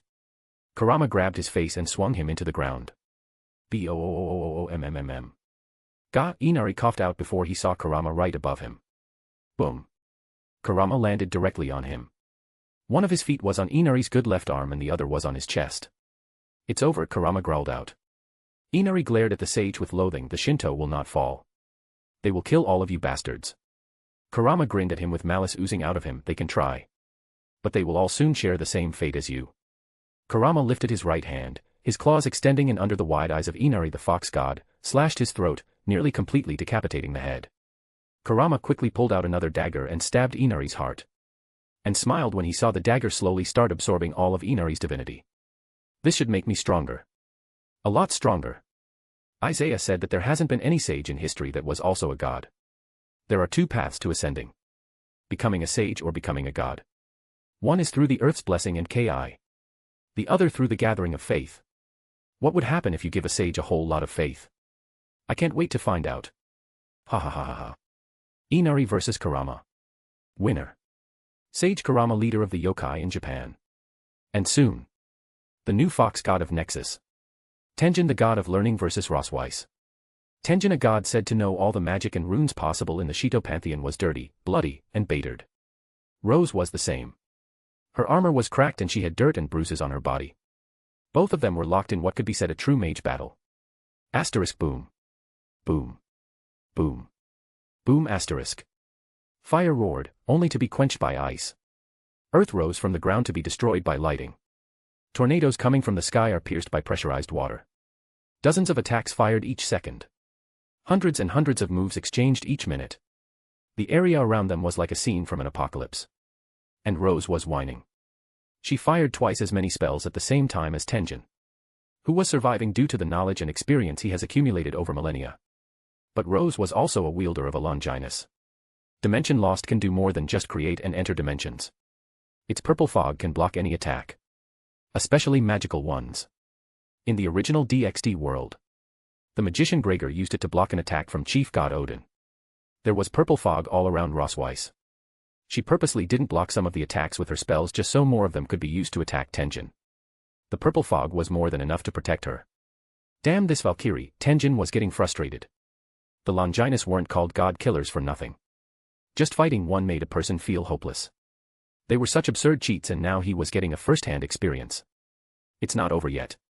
Tenjin waved his arms and Japanese kanji started to write itself all around his position. On the air and ground. The space around the seals started to distort. Rose was frowning, trying to decipher the runes when she got a ping through one of the sword trinkets she carried. Isaiah and her clone were successful in breaking into Takamagara. Tenjin's eyes widened. Nuu. He went into full panic mode. Rose wasn't about to miss this opportunity. Boost. Her power doubled. She used every type of spell she knew and started to combine them all. The now giant rainbow-colored energy was being forced into the size of a lance. Rose quickly gripped it even as her skin burned at contact. Magic was being pumped through her muscles. She screamed a little aura, in her mind, imitating Asia. And threw it with all her strength. Tenjin seeing this and quickly threw all of his most powerful barriers and defense spells in front of him. The moment the lance hit them, there was a huge multicolored bright explosion. Ah! Tenjin screamed out. His barrier didn't hold out completely and the heat and flames from the explosion burned his clothes and skin. Half of his body was in terrible burns. Before he could move, Rose slammed a Nordic rune cluster in his chest, pinning him to the ground. The runes sealed his divine energy. Rose let out a sigh of relief before addressing the god. I apologize for what's about to come. But you have brought this upon yourselves when you attacked us. I don't know if there is an afterlife for gods, but I wish you the best. With that, Rose stabbed Tenjin in the heart with Isaiah's dagger. Isaiah said that Tenjin's divinity suited me the best. Roswis, the goddess of knowledge. Hee, that has a nice ring to it, Rose giggled in her mind like a little girl. After all, just like every little girl wanted to become a princess. Nearly all supernatural women hope to become as strong and as beautiful as goddesses. Nexus HQ. Isaiah was standing before Yasaka, Misaki, and Zenobia, who were on their knees with an embarrassed expression. You not only failed to defeat your targets but you also let them escape. Clone Isaiah raised an eyebrow. All three women lowered their heads a bit. I'm ashamed. Misaki, Zenobia, at least Yasaka fought, but what about you two? We didn't expect that the god would be such a pussy and not fight at all, Zenobia said bluntly. Yasaka and Misaki turned to Zenobia with shock, not expecting her to be so crass. But Isaiah couldn't hold it in and started to laugh. Ha ha ha. Sorry. I was just messing around. I don't blame you at all. Yasaka, you did a good job. Frankly, even I didn't expect that Kagetsuchi would actually just summon a giant volcano below you and made it erupt just so he could cover the area with smoke and ash. Yasaka just sighed. He even went as far as blending in his energy signature to the ash cloud. I couldn't stop him. You at least got a chance to fight your opponent, Misaki grumbled. This whole situation was unfair. She trained hard, she trained a lot to prove herself. Yet that stupid cowardly god ran away. Isaiah chuckled. Don't worry. They are being taken care of as we speak. Takamikazuchi. Since he ran away from Zenobia and Misaki. Because apparently, they were too weak for him. He was on the lookout for strong opponents when he received a shock to his system. The center of their pantheon was being attacked. Faith is a strange thing. It travels first to the shrine and then to Takamagara where it is stored. Takamagara is like the back and the shrines are stores that generate revenue. So naturally he panicked and headed straight back to Takamagara. But just as he arrived in the air he was met with a dark blue dragon waiting for him. Veldora was the one who came from the underworld to fight him. Greetings Takamikazuchi. God of Thunder. I the storm dragon Veldora will be your opponent. Prepare yourself. Veldora said in a dramatic voice before lightning coursed through his body and he flew at the god. Kagetsuchi. The injured god appeared inside his shrine on Takamagara. He growled in anger, damn that traitorous wench. As soon as I heal I will get someone to help me take care of her. She will watch as we kill her daughter in front of her. Well, that isn't very nice, a dark voice sounded out from the shadows. Kagetsuchi wasn't the god of fire and volcanoes for nothing. He pulsed his divinity and the entire shrine lit up. The figure revealed itself. It was a teenager. He was blond and muscular and tall. He was about 175 centimeters. A little more growing and he would reach his desired height. The height of Dio Brando was 195 centimeters. Who are you? The god asked. Well, it was more of a command. Gasper smiled. Greetings. I am Gasper Vladi. Your executioner. At that moment shadows started to rise from all over the place. Instead of getting rid of them, the fire was just giving them a source to grow from. Kagetsuchi sneered. Executioner. You think too highly of yourself, child. But I supposed I can send your head back to that wench as a warning. Gasper just smiled. Tell me something, have you ever been frozen in time? Huh. Kagetsuchi just looked confused at that random question. Gasper smirked as he unleashed his power. It practically rolled out of him as shadows gathered around them. Gasper spread his hands wide. Z.A. Warudo. A/N. This story started releasing here on WB on November 16, 2022. It has been a wild ride. I think this one was much better than my other two fics. Get ready for the next one. As soon as I post all of the chapters of Kiba HP/DxD, Raven will begin. I will use the meantime to relax a bit and stock up on some more Raven chapters. Chapter 111, Siege 2. If you want to read to the END or just support me, go check out my Pat. There are a lot of fics and ideas there. Every single one of these fics and chapters will be released eventually. But if you don't want to wait or just want to support me, check out the Pat or Ko-Fi. Patreon.com/alcoholic_panda. ko-fi.com/alcoholicpanda. Word count 1830. What the hell? Amaterasu burst through the windows of her compound. What she saw shook her to her very core. Takamagara was being invaded. The entrance was forced open and an army was flooding in. She saw a blonde-haired man standing near the entrance. She could feel the power oozing out of him. Isaiah. Amaterasu was furious to say the least. They dared to attack my realm. Unforgivable. The surroundings caught on fire. The flames got hotter and hotter until the flames became black. Amaterasu's divine weapon in a way. A flame that can burn anything in creation. A flame once that has been activated will burn for 7 days and 7 nights. Unless Amaterasu wishes them to go away. Isaiah noticed a power spike in the distance and turned to the main pavilion. There he saw black fire as it spread throughout the air. Amaterasu the Black Sun, time for the final showdown. Isaiah turned into his dragon form. Further terrifying the gods living there, after all many of them are not even that skilled in fighting. Isaiah took to the skies. Amaterasu also flew towards him. A/N, doing this for all of you, you better appreciate it. Balance breaker, scales shot out of Isaiah's back and landed on the ground behind him. Stopping in front of his army. Reflection swords. Fuck you Veldora for this name, Isaiah clapped his large draconic hands. And called upon the power he received when he reached to transcended class. Domain expansion, malevolent shrine. Boom. Shoo. Countless slashes exploded out from Isaiah. Thousands and thousands each second. They decimated everything around Isaiah. Buildings, gods, the realm itself was getting cut up. The few slashes that appeared near his army were reflected by the swords he put up earlier to protect them. You brat. Amaterasu yelled out. Black Sun. She opened her own domain. The black fire from behind her flew forward. Then the flames doubled, then tripled. They continued to grow until there was a literal sea of black fire. As a chief god, Amaterasu's had more practice with her domain. Her fire was powerful enough to burn through the slashes. It was like a slow tug-of-war that Isaiah was using. Their attacks kept pushing each other with the slashes retreating. But since when does Isaiah play fair? Boost. Boom. His domain expanded. Its strength doubled. But there was one more important thing. He had already attacked the black flames with his slashes. Divide. The sea got smaller. Isaiah pushed forward, causing more and more destruction as he pushed back Amaterasu, killing any Shinto gods in his domain. He quickly cut off the domain and turned into his human form. And flew straight into the sea. All of his different powers protected him. Along with his Ryujin Jaka, west, a cloak of fire surrounded Isaiah, as he pointed the blade at where Amaterasu was behind the sea of fire. Pierce. He dashed and forcefully started to push through the black fire. His domain was sword. That means all aspects of the sword, including stabbing or piercing opponents. When he broke through, he was greeted by the surprised expression of the sun goddess. He quickly raised his blade high up, intending to cut down Amaterasu. She acted quickly, pushing her hands in front of her as the flames formed a barrier. But due to this, she lost visibility of Isaiah and didn't see his face as he smirked. Lacerate. Slash. A 10 centimeters gash appeared on Amaterasu's back. Gah. The goddess gasped in pain. Before growling. Die. She let out a pillar of flames which pushed back Isaiah. The slash had a god-slaying effect along with poison. She quickly used her power to burn through it. I didn't want to get into close quarters with him. I'll just have to ping him down, Amaterasu focused. As her flames started to condense around her, it turned into an ancient female samurai outfit. It was mostly black with dark red parts as well.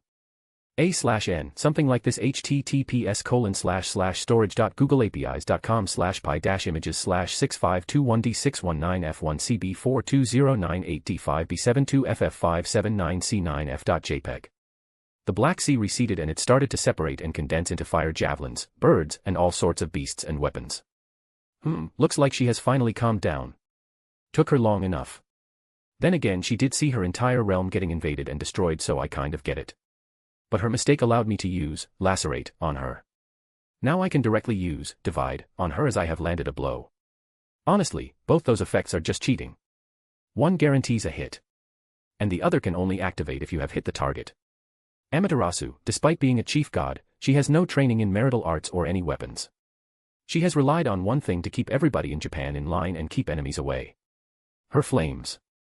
Amaterasu uses her insane reserves and control over her flames to bully any opponent away from a distance. She quite literally pummels them with attacks, precisely aimed where she wants. She can control her flames from any distance. Like an orchestra conductor. Isaiah readied himself when he saw the attacks coming from him. He knew that now that she had calmed down, the fight would really begin. And it would be a long one. At their level, it's unlikely that they would ever be killed in a fight. After all, if you cannot win, you can always run away. This is gonna be a long one, Isaiah mutters before flinging his hands forward. Hundreds of slashes appeared and hit the black fire creatures, canceling each other out. Or so it appeared. Of the creatures that were destroyed, Amaterasu gathered the scattered flames and recreated half. Great. That means I have to hit them at least 1 or 2 more times after they are first destroyed. Isaiah raised his hand. Zenith, a sword that is made by combining numerous other swords. It weakens the effect of each sword, but in return, it hits the opponent with multiple elements, energies, and debuffs. Divine Departure. Isaiah swung his sword, creating a giant air slash that flew at Amaterasu, engulfing the black fire creatures and completely destroying half of them. Amaterasu flew higher to dodge, but Isaiah wasn't going to make things easy for her. Lacerate. Slash. Another gash appeared, this time on her outer thigh. Amaterasu could only grit her teeth as her body became heavier, bringing her back down. She used her divine energy to heal the wound and stabilize her position. She saw the air slash and gathered the flames around her body. The black flames formed a spear tip. The air slash and flame spear clashed. Amaterasu was burning through the air slash. Isaiah dashed, hoping to pull this fight into close quarters when he was slammed by a white beam of energy. Sister. Isaiah grumbled, "You have to be shitting me." He stood there staring at the god that interrupted him. Tsukimi Shinto, god of the moon. He was completely healed. So that's it, he was busy healing from the bomb. Joining the fight while he was injured would be a stupid mistake. Isaiah was facing the sun and moon of Japan. 2 of the strongest gods in the Shinto pantheon. But he wasn't afraid. What good is it to be strong if your realm is destroyed and your territories captured? Isaiah pointed his sword at them. Come. Fighting 2 of you at once would be a sufficient handicap for you. You insolent brat, Tsukimi growled, but stopped when he felt his sister's hand on his chest, stopping him in place. Don't let him goad you. He is very good at manipulating his opponents. Amaterasu glared at Isaiah with cold hatred, quite ironic since she is the goddess of the sun. Very well, he took a deep breath. Let's take him down together, sis dash. Lacerate. Slash. A gash appeared over Tsukimi's face. You bastard. Amaterasu turned to Isaiah. She quickly gathered a large amount of energy to attack. A giant flaming ball appeared on her hand, easily more than 5 meters in diameter, but saw that Isaiah was accelerating at them. Divide. Amaterasu could only watch as only the flame in her hand was halved. She didn't have enough to attack or defend properly. Boost. Isaiah stopped 10 meters in front of them and swung his sword at them. Zangetsu. WHOOOOOOSHHHHH. An air slash, much bigger than the one before, engulfed both gods, sending them flying backwards. And if that wasn't enough, the attack hit the castle as well, killing more of the Shino forces. He prepared himself once the 2 gods both started to fire at him again. Their clothes were ripped and they had small cuts over their bodies. Isaiah grinned as he saw that. If you aren't fighting dirty in a war, you are doing something wrong. I hope the others are doing better than me. Itsukushima Shrine. This shrine was built for one of Susanu's daughters. It was built in a way that when high tide comes and engulfs the beams, the entire shrine looks like it's floating on water. Tiamat was sitting on the torii gate, which was a bit further away and was also floating. The Dragon Empress just smiled as she felt the water shift. Susan appeared from the sea as he stared at Tiamat. Why are you here? Susanu asked carefully. Tiamat smiled, the same reason you are here. If you do not stop me here, I will just join the raid on Takamagara. The god nodded at that, but why come here, to the place where my element is the strongest? Tiamat stood up, her aura blasting out from her. Both she and Susanu created a barrier around them not to get the humans involved. A necklace appeared around her neck. In the middle was a deep blue water droplet. Next to it on the left and right were the symbol for chaos and karma. Because the sea is the perfect place for me to fight as well. Shall we, god of the storms? Susanu closed his eyes. And when he opened them they turned blue with tiny bolts of lightning coursing through them. The skies above them started to darken. Thunder and lightning soon followed as a giant storm appeared over them. Tiamat raised her hand as monsters started to appear. They were mostly draconic looking. But each was strong, durable, and annoying. The sea around her also shifted as a big leviathan made out of water formed behind her. This was infused with her divine energy, meaning Susanu couldn't manipulate it without putting in a lot of effort. It was better to just destroy it instead since it took less energy. Let's, Susanoo answered her. Domain expansion. Both of them called out in their minds as they activated the domains they had control of. With this, the three strongest gods started to fight. But what about the rest of their army? Chapter 112, Veldora and Gasper fights. If you want to read ahead or just support me, go check out my pat. There are a lot of fics and ideas there. Every single one of these fics and chapters will be released eventually. But if you don't want to wait or just want to support me, check out the Pat or Ko-Fi. Patreon.com/alcoholic_panda. ko-fi.com/alcoholicpanda. Word count 2000. Veldora vs Takamikazuchi, God of Lightning. Asterisk boom. Boom. Boom asterisk. Dragon and God were clashing wildly, ripping apart the surroundings. Lighting coursed through their bodies. Hadouken. Hadouken. Hadouken. Veldora was spamming attacks at the god, who was slightly annoyed by now. Veldora fought in his dragon form. Usually, that would be a mistake. The god is stronger than him and being bigger makes him a bigger target. But this god uses lightning. Veldora's element. Even if he gets damaged, it won't be as bad. And due to his huge size, he can make things difficult for Takamikazuchi. Kamehameha. Veldora let out a huge beam of energy.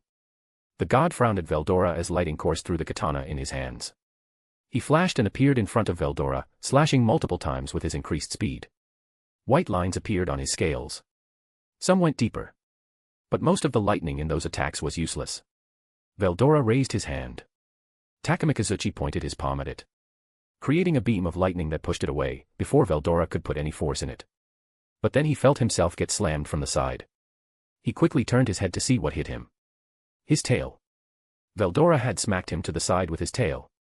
Then a raising left fist came at the god. Shoryuken. Rising Dragon Fist. You call yourself a lighting god? Isaiah makes swords that produce stronger lighting, Veldora mocked the god. On the inside he was using his strength to get rid of the small bits of divine lightning coursing through his system. His lightning can't harm me too much, but damn if it ain't irritating, feels like ants crawling around my muscles and organs. Veldora charged. He knew that he wouldn't be able to beat this god with lightning control. So that left one thing. Pummel him with physical strength. He was a proud dragon. He won't stop until he rips apart his prey. Takamikazuchi used his overwhelming speed to keep slashing at Veldora. He kept slashing the same places, so he could cut through Veldora's hard scales. And into his flesh. The battle continued on, with Veldora hitting the god every once in a while. But it was clear he was the one taking more damage. They had fought for a full 15 minutes already. Each minute they exchanged dozens upon dozens of blows. As they kept fighting, Takamikazuchi noticed an opening at Veldora's chest. He had pierced his scales there before and the flesh was exposed. Kanmuru, Takamikazuchi called out, as he became lighting. He was lighting personified and he just moved. Puchi.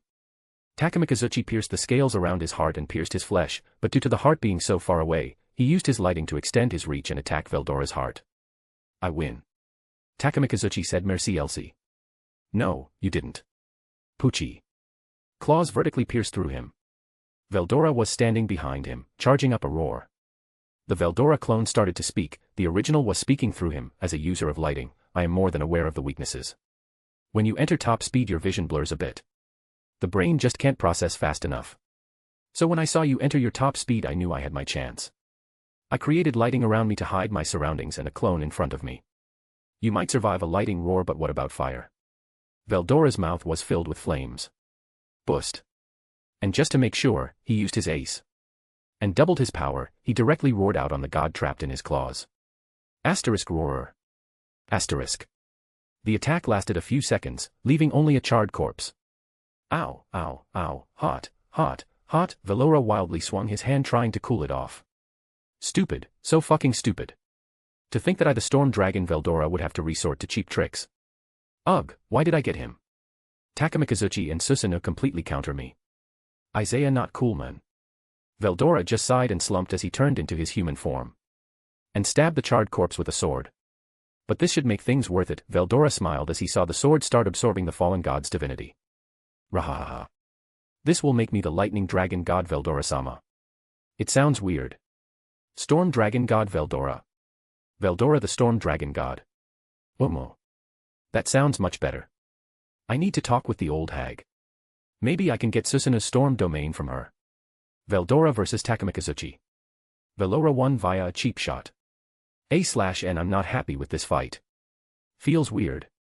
Gasper vs Kagutsuchi. The god of fire and volcanoes. Boom boom boom. SWSHHHHH. How dare a mere vampire like you stand up to a god? Kagutsuchi swung his sword, lava erupted from the ground and followed the direction of the sword slash. KEH. I'm a damper you moron. You can't even tell that. And what do you mean stand up? Gasper raised his hand and clenched it. A shadow claw came from the ground and crushed the lava strike. If you haven't noticed I'm kicking your ass. Gasper was giddy. His opponent used fire and lava, basically creating light sources for him to use his shadows. He would have been in trouble if he fought Amaterasu. She could create more flames to completely light up the area. But Kagutsuchi can't do that. I guess I should get serious. This will be the first time I have used it properly against an opponent. Forbidden Baylor View Drive, the Beast. The World XD. Shadows erupted from Gasper. They oozed out of him and started to condense behind him. The monster was easily 5 meters tall. It looked draconic in nature with multiple wings, 2 horns, and 4 red eyes. The air was shaking around the beast. Its shadows seemed to absorb everything around them. What is that, creature? Kagutsuchi spat out. In his millennia of living, he has never seen anything like it. This is Baylor. Baylor, say hi to our friend. Gasper's eyes flashed and Kagutsuchi was frozen in place. Gasper could only freeze people stronger than him for a split second. But that was more than enough and a very powerful ability in itself. Whoosh *BANGG. Asterisk. Baylor appeared right in front of the god and punched him in the face, sending him flying backwards. Asterisk crack. Crack asterisk. Gasper raised his hands and 2 giant shadow fists came out of the ground and slammed Kagutsuchi in the middle. Damn you. The god set himself on fire, dispersing the shadows. OSHHH. Gasper's eyes flashed again, freezing him in place. Only for Baylor to strike the god again. This was just plain bullying. HAAAAAAAAAAA. Kagutsuchi yelled out as lots of tiny volcanoes appeared all around him. All of them pointed at Gasper. Who? Asterisk boom. Boom. Boom. Boom. Asterisk eruptions happened all around Gasper. True, I can only freeze time on something I can see, but what if I do this? Gasper pulls out Lost Vein and creates a clone of himself. The clone then splits into bats and shares his vision with the original. SHHHHHHHH. All of the lava beams were frozen in midair. Gasper was casually walking through them, leaning left and right, even going under one, as if he was mocking Kagutsuchi, and he was. Is that the best you can do? Gasper raised an eyebrow. You flying rodent. I will show you what it means to be a god. Kagutsuchi palmed his hands together. Domain expansion, Great Lava Coffin. A/N I imagine these domain expansions more like Devil Fruit Awakening rather than creating a separate dimension for the domain. By the way, magma is the more liquid part inside the volcano, while lava is the part that comes outside and has rocks and stuff in it. Gasper frowned when he saw the ground turning red. Tisk. Gasper quickly took to the sky. Just as the earth literally erupted. Magma and lava was flying out everywhere. Die. Kagutsuchi flung his hands and hundreds of lava projectiles erupted from the ground. Thumb, thumb, thumb, thumb, thumb. Gasper flew around freezing some while the beast destroyed the rest that got near him. So having a domain can be this useful. Then again, it is literally changing the environment to create a perfect battlefield for you. Meteor shower. Gasper glanced at the god as he kept shooting out attacks at the sky high above them. I see, he is trying to trap me. By attacking me from both the ground and the sky. I can't possibly stop all of the attacks. Looks like I need to get closer to him. Damn it, and I was really hoping to fight him with a stand. Gasper gave the beast a command. And it opened up, like a Iron Man suit. It was complete darkness inside the creature as it latched itself onto Gasper. Gasper now had all the strength and speed he would need. In a burst of speed he disappeared, only to reappear above his opponent. Die. Jojo. Gasper slammed into the god's face. Kagutsuchi only thought was, who the hell is Jojo? Before he forced the thoughts away and refocused on the battle. His hands were glowing red. And he went and returned the favor by punching the beast in the face, pushing him backwards for a few meters. Kagutsuchi kept throwing long-range attacks, trying to hit or tire out Gasper.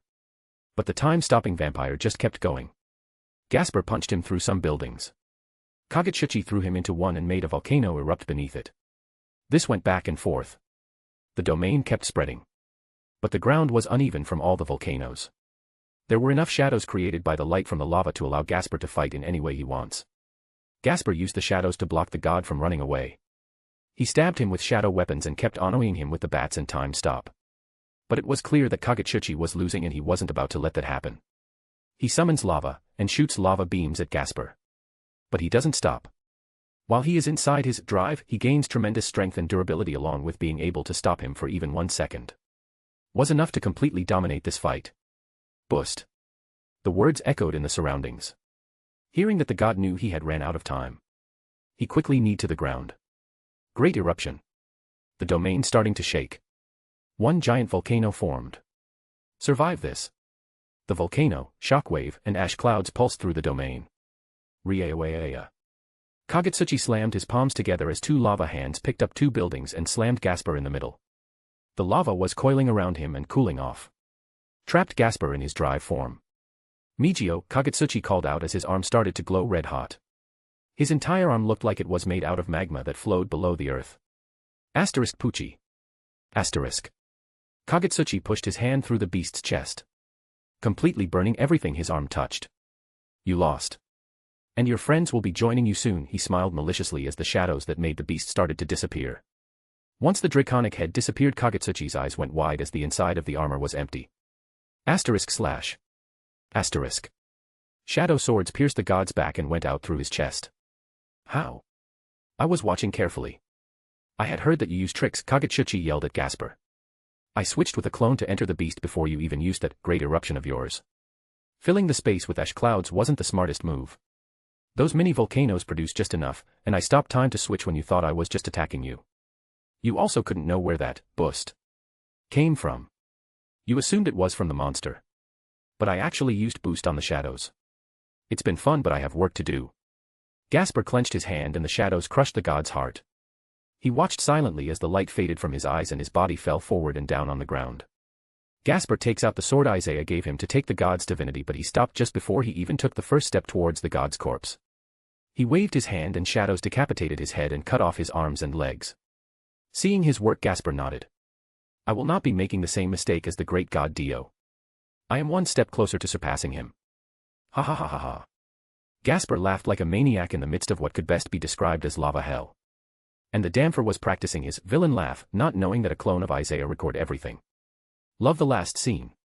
Gasper won't replace Dio's mistakes. Chapter 113, Dominance over the Sea. If you want to read ahead or just support me, go check out my Pat. There are a lot of fics and ideas there. Every single one of these fics and chapters will be released eventually. But if you don't want to wait or just want to support me, check out the Pat or Ko-Fi. Patreon.com/alcoholic_panda. ko-fi.com/alcoholicpanda. Word count 2175. Today Harry Potter/DxD, Raven will begin. I'd appreciate it if you would check it out and drop some stones, maybe if you are willing a review so that we can get it on the rank list. The FIC is HP/DxD, Raven. In the anime and comics section. If you are not feeling lazy, can you drop the stones there instead of Kiba? Thanks, grinning face with smiling eyes. Tiamat vs. Susanoo. The sea. An endless source of life.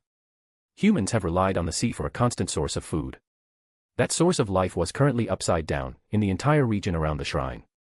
The sea was floating towards the sky, and forming a dome-like shape. Inside the sea dome, Tiamat and Susanoo were rampaging. The inside of the dome was filled with whirlpools and currents. Water projectiles were being fired constantly. Explosions happening, disturbing the water even more. It was as if chaos had become water for this fight. Both Tiamat and Susanoo kept drawing water from the sea beneath them as they went further and further away from shore, with the dome following them while it got bigger and bigger. Each of them had their own divine energy which they used to control the water. Instead of a battle of strength, this was a battle of precision. How much strength to put in an attack? And how much strength to use to wrestle away the other's control over the sea? At first, Susanoo had the advantage. Tiamat is a newborn goddess after all. She has been manipulating water for less than a few months, while Susanoo has been doing it for millennia. The only reason why Tiamat got this far is from the memories and experience she gained from her mother, the dragon goddess Tiamat, the primordial goddess of the sea. She had even more experience than Susanoo. And Tiamat was slowly learning it all. At first, it was about 70/30ths in the amount of control that both of them could exert. Susanoo had a significant advantage. But bit by bit, Tiamat improved in real time. Her control over water increased. So much so that she was on the path to becoming Susanoo's equal. This fight, she was learning from him, gaining experience and understanding more and more of the memories of her mother. On the other hand, Susanoo was getting angrier by the minute. Impossible. She is gaining centuries of experience in minutes. This is impossible. Nobody can improve this fast. Is she sacrificing her life force for this knowledge? To sacrifice herself and take me down with her? No, I don't feel anything wrong with her. That means this change has only benefits. How can such a thing be possible? Summons a storm above the sea dome. He needs to push her back at land. He won't be able to use the sea, but he still has his domain over storms. A giant cyclone was approaching the sea straight at the dome. At very fast speeds. The cyclone had a diameter of 1,400 kilometers. Susanoo didn't even care about the people he was about to hit. He was determined to end Tiamat no matter the collateral damage. Tiamat saw the giant cyclone coming, so he has abandoned the sea. Quite the pathetic move coming from a sea god. I won't be able to stop that from moving me, but I won't make it easy for him. A pity, I was learning a lot. When can you say that you improved centuries worth of experience in minutes? I got about 100 years for every 3 minutes or so. The cyclone hit the dome, causing the water to burst apart. The moment it did so, Susanoo released his control over all the water. That was when Tiamat made her move. She shifted into her dragon form and used a lot of power to gather all the water in front of her mouth and started compressing it while adding her own draconic energy. Draconic God's Roar. A giant beam of water shot at Susanoo, who was not expecting that attack. The attack hit him head-on, but due to Tiamat's large size, the cyclone hit her in the back, damaging her crazy durable scales. Fucking crazy bitch. Susanoo got up from the crater to look at Tiamat's crazy grin as she was bringing in a tsunami in front of her and a cyclone behind her. Why is she wasting so much energy on illogical attacks? No matter, I will end it now. Now that Susanoo had dragged Tiamat back on land. He brings out the sword that made him famous. The sword that he had gained by slaying Yamada no Orochi. The Kusanagi no Tsurugi sword. A holy sword of the Shinto pantheon. Due to having a piece of Orochi sealed in it, it was more like a sacred gear. Orochi's poison was in the sword, and the user could also summon the heads of Yamada no Orochi. They can attack and breathe fire, and regenerate after they are destroyed. A poisonous holy sword with God Slayer capabilities. A very powerful sword. Once Tiamat saw it, her eyes shined for a bit. That would be a good gift to Isaiah. He just loves to collect the holy swords of the world. Kusanagi, Susanoo yelled out. The sword buzzed as 8 giant snake heads came out of the sword. Tiamat scoffed, you want to use Orochi's power to deal with me? Even when I was a dragon king, I was stronger than him. And he wants to use a piece of Orochi's soul stuck in a sword to deal with me. Especially now. How insulting. Susanoo attacked with the sword. Tiamat just grabbed the snake heads, and instead of breaking them, she put water spheres around them. Like I'm stupid enough to let them regenerate. Let them drown over and over again. Susanoo tried to wrestle the control of the water spheres from Tiamat, but it wasn't working. How much energy did she put in these things? While the snakes were drowning, Tiamat started to tie them up like knots. Stupid snake. Seeing that calling on the spirit of Orochi wasn't doing him any good, Susanoo dismissed the snakeheads and called upon his divine energy. He was an accomplished swordsman himself. He coated the sword with his energy and rushed at Tiamat. He started to slash and dash around her. His sword caused slash marks on her scales. But Tiamat didn't just let him do as he wished. Her body ignited in blue flames. But that wasn't all. Tiamat used her blood and flames to create monsters. Monsters that were resistant to storms. She sent out hundreds of them to attack Susanoo. You think that's enough to stop me? Susanoo yelled out, scoffing at the idea that these monsters might do anything to him despite them being immune to his storm attacks. Susanoo was easily disposing of the monsters. Ha, stupid bitch. Waste more of your energy. I can do this all day. He was completely sure of his victory. But he didn't even notice. After destroying each monster, Tiamat took a little bit of damage. She had linked herself to the monsters. Susanoo assumed that he caused all the damage on Tiamat with his cyclone attack and sword slashes. Tiamat was firing fire breaths at the god, but what she was really doing was charging up her karma. A little more, and I will have enough. A few minutes later, Susanoo destroyed over 1,000 monsters. But he was tired and breathing deeply. Tiamat didn't just stick to one type of monster like most users of Annihilation Maker. She creates different types, each with their own power. Many of them exploded or caused a poison cloud to be released when Susanoo killed them. His clothes were ruined, he was tired and was in an extremely bad mood. He was getting a report from the gods that were still alive in Takamagara. The situation was not good. He needed to finish Tiamat off quickly.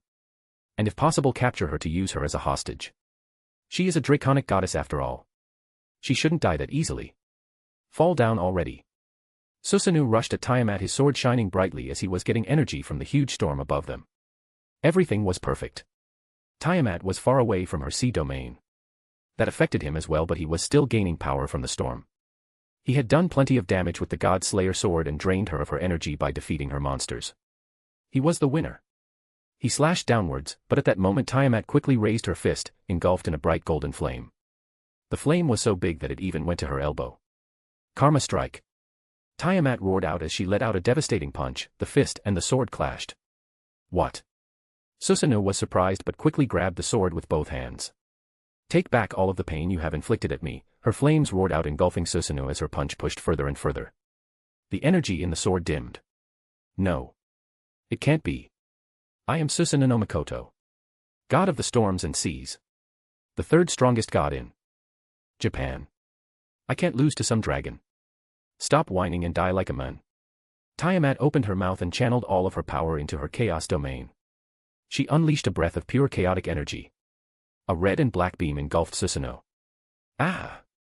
He was blasted backward as the golden flames and chaotic energy burned through his body. His divine energy couldn't stop it. In a few seconds, all that was left was a charred corpse. Barely holding itself together.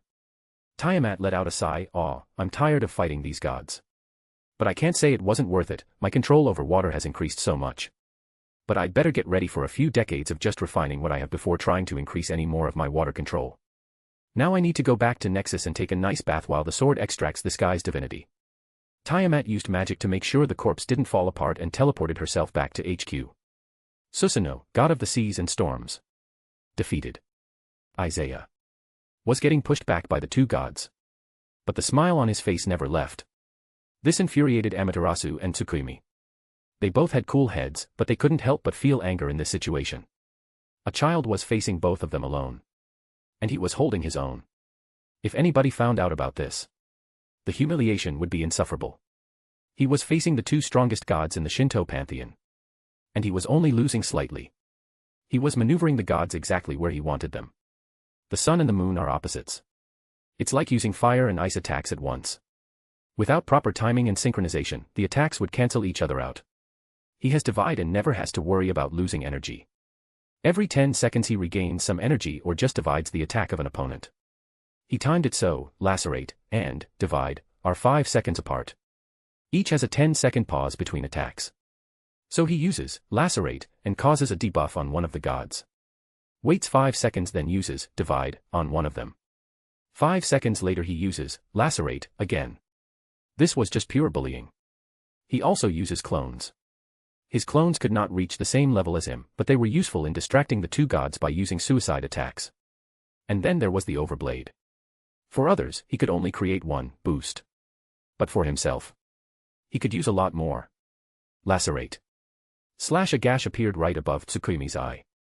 Lacerate was completely random where it would hit. When Isaiah saw where it appeared, he directly used boost to increase his speed. Along with an accelerate blade on himself. SHHHHHH. Brother. Amaterasu yelled out as she rushed towards him as well, but she couldn't match Isaiah's speed. Tsukumi tried to defend himself, but all he saw was Isaiah's grin before the pain started. Slash, slash, slash, slash, slash, slash, slash, slash, dozens and dozens of times he was slashed by an invisible blade.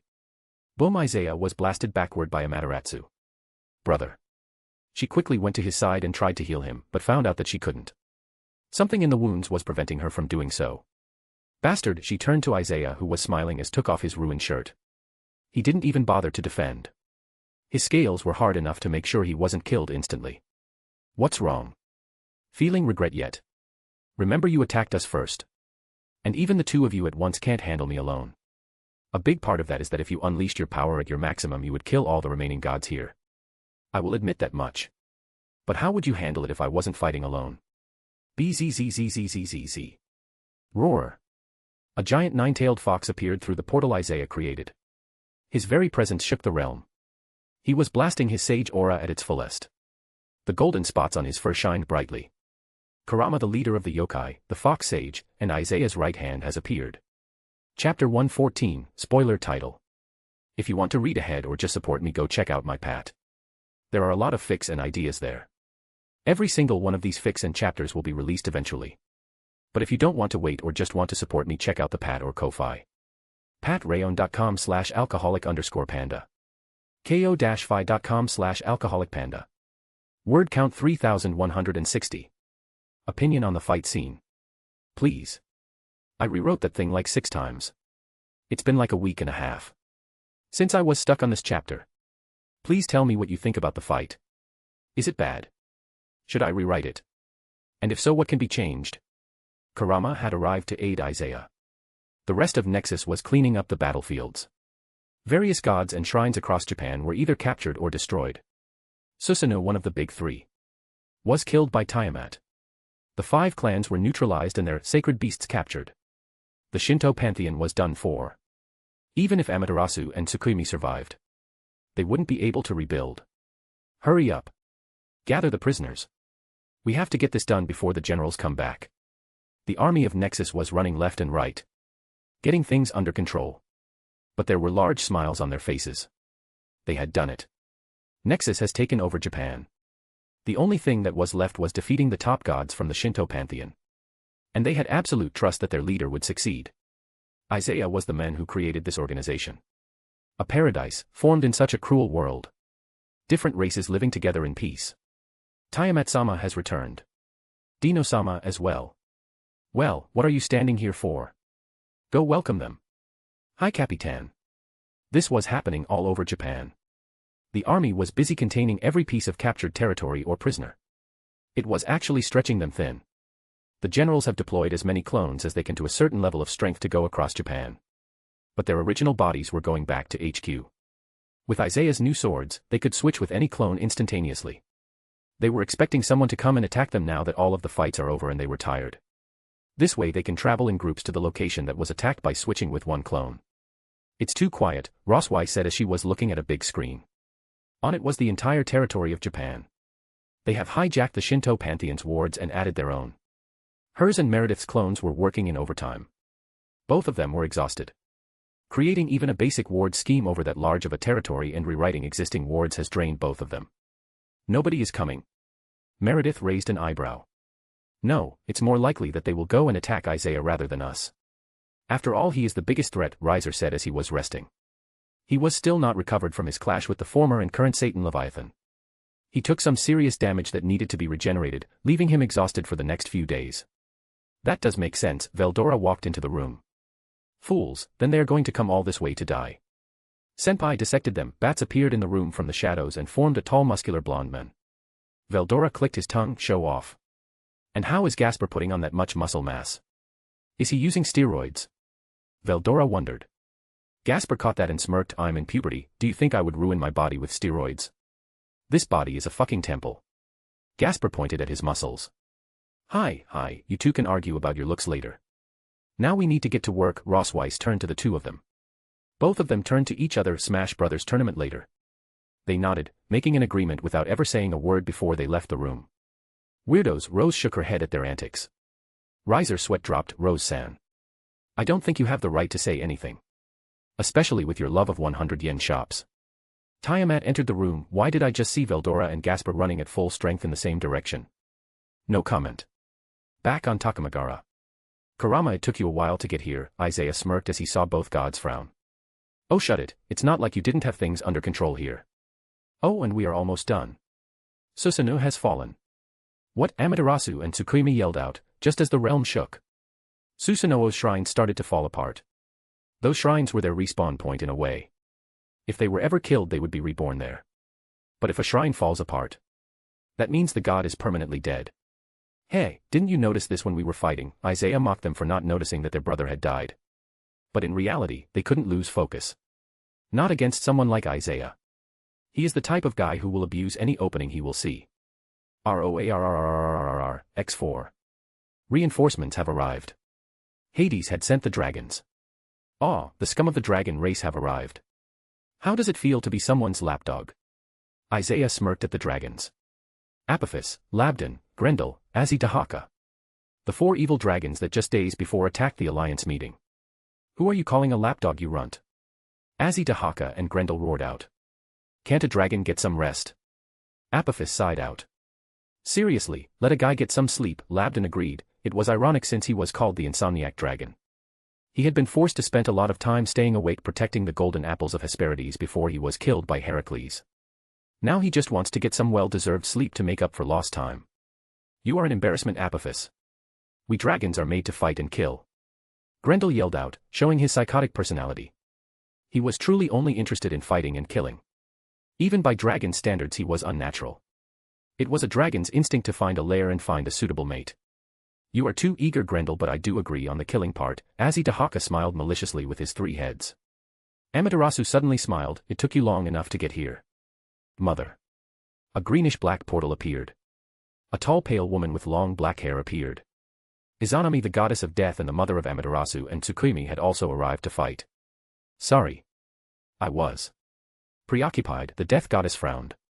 No matter. Now we can finally get rid of this thorn from our side. Tsukuyomi looked at Isaiah and Kurama with a look of superiority. Us 2 against 4 dragons and 3 gods. I like those odds. They need the handicap, Isaiah chuckled as he and Kurama went back to back. Well, only Amaterasu and Azidahaka can be said to be around transcended class. The rest are all high ultimate, Kurama replies back. As I said, I like those odds, Isaiah smirked before flicking his wrists. He who strikes first wins. SHHHHHH. Slashes, hundreds of them were sent flying at the dragons. Labdin activated his barriers and Azidahaka teleported away. The other 2 got hit head-on. Hey! Grendel roared as he defended himself. Oi! Protect and teleport us too. Apophis was pissed off. Why do I even bother with these savages? On the other side, seeing that Isaiah attacked the dragons, the 3 Shinto gods immediately attacked. Amaterasu turned her flames into sparrows that flew at Isaiah and Kurama. Tsukuyomi gathered his hands and beams of white energy shot out and Izanami unleashed a death wave. Inside the wave were sickly black hair strands. One touch and you will rot away. You underestimate me too much. Kurama's form shifted. He was no longer in his fox or human form. Now he was 10 meters tall. He had forced himself to take on a hybrid from. He was a humanoid fox with 9 tails behind him. This is the ability he gained as the fox god as well as divine energy. Golden Ki and divine energy twisted in his right hand. The nature key of Takamagara, the Ki of this realm, was rushing to him. Watching this spectacle, Amaterasu realized whose power this was. Inari. Raya, Kurama slammed his palm forward. Space cracked as a golden shockwave spread, pushing against all 3 attacks before they all cancelled each other out. Nice. I see you reached it, Isaiah smirked at Kurama. With Inari's divine domain, Kurama pushed himself to solid transcended class. Yeah. Sorry for the wait, Kurama smirked back before turning to the Shinto gods. Oi, do you know what we foxes are god at? The Shinto gods glared at him. Petty tricks, Amaterasu scoffed, but Kurama just smiled. Exactly. Shoo, shoo, shoo, shoo, shoo, shoo, shoo. Dozens of clones appeared around the dragons and gods. Do you think these clones are real or not? Kurama pointed his claws at them as they started to glow. Filled with sage Ki and divine energy. But each of the clones followed and gave off the exact same feeling. Nobody could tell if they were real or not. Not even Isaiah, as he whistled as he saw them. Not bad. But let's make this even more interesting. Isaiah closed his eyes, as energy surged from within. A black-red aura engulfed him as he started to grow. But he did not enter his dragon form. He, like Kurama, chose a smaller one. Isaiah's hybrid form was only 5 meters tall. A humanoid dragon, lost vein, he called out, his voice deep and sharp.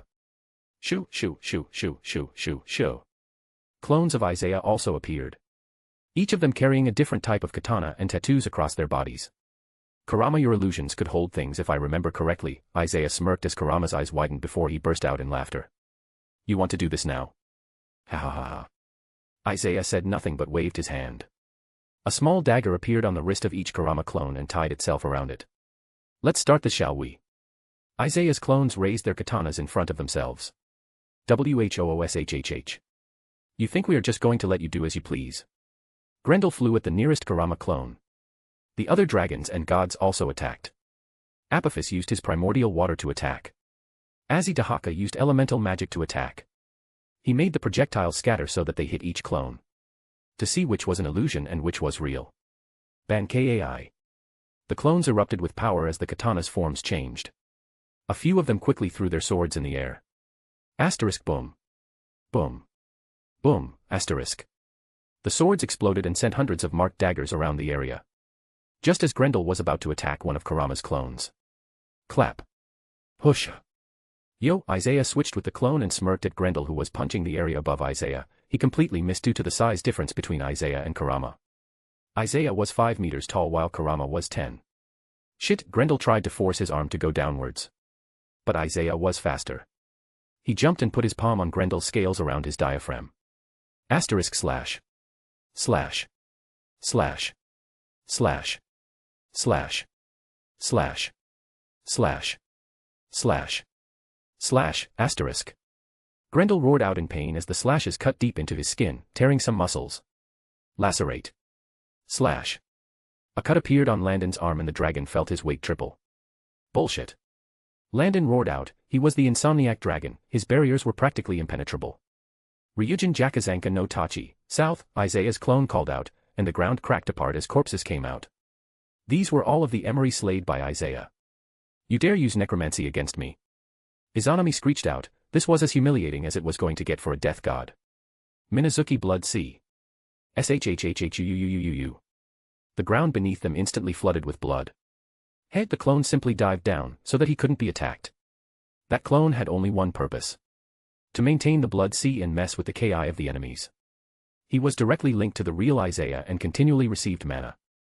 The skeletons got dosed in the blood sea, giving them a terrifying look as well as an interesting effect. A curse, as long as a single one touches you they will drain the life out of you and give it to the blood sea. Isaiah purposely spread these skeletons everywhere. Mostly to the minor servants and extremely weak gods hiding behind the Shinto gods. Basically they were a distraction, like unleashing a sea of ants at the enemy. They can leave them be or waste time destroying them. Isaiah was pulling every dirty trick in the book. Asterisk clap. Clap asterisk. Slash, slash. 2 more switches and 2 more slash marks. What's is this? Tsukuyomi looked at the cut on his forearm. What kind of a swordsman throws his katana? The sword is called Murasame, the clone answered. Clap. And suddenly Kurama switched with the clone and roared out his special fox fire. Boost. The fox fire doubled as it flew at Tsukuyomi. Using flames in front of me, Amaterasu scoffed as she used her own black flames to counter the fox fire. Isaiah dashed at Apophis, who shaped his primordial water into a barrier combined with his darkness manipulation, dark field barrier. The clone switched with another, Bankai, Kanenbaraki Beniheim Aratame. A giant woman with long black hair, wearing a red robe appeared behind Isaiah, but on a second glance it was a giant puppet. The puppet's hands touched the corrosive water. Only for the water to harmlessly splash down to the ground. What? Apophis yelled out as he raised his wings, determined to retreat. Asterisk clap. Clap. Asterisk. Isaiah and Kurama appeared right in front of him. Boost, Wabisuk. Isaiah doubled his speed and slashed many times at Apophis. Tripling his weight each time. Making him fall downward where Kurama was waiting. With his hands cloaked in extremely dense energy. He was quite literally draining Takamagara of its natural energy. Asterisk boom. Crack asterisk. Grendel's scales cracked under the force of Kurama's swing. Divide. Isaiah divided Grendel's defenses and hit an unlucky Labdin with a lacerate twice in a row. Asterisk boom. Boom. Boom. Boom. Boom. Kurama kept punching from below and Isaiah kept using his slashes from above. Swish. Azitahaka teleported Grendel away. Grendel wasn't the only one who was receiving this treatment. Isaiah and Kurama used this over and over again. Especially on the dragons. The only ones who were better off were the Shinto trio as they fought from a distance. But the clones were also suffering. They also kept getting destroyed, forcing Isaiah and Kurama to use more power to create more. Not to mention all of the Bankais Isaiah has used. Both of them, however, were recovering their mana. Through Ki absorption and divide. Isaiah and the clones flung their arms. Asterisk shoo, shoo, shoo, shoo, shoo, shoo, shoo, shoo, shoo, shoo, shoo, shoo, shoo, shoo, shoo, shoo. Asterisk. Hundreds of slashes flew through space, cutting anything in their way. But most of them were blocked or dodged.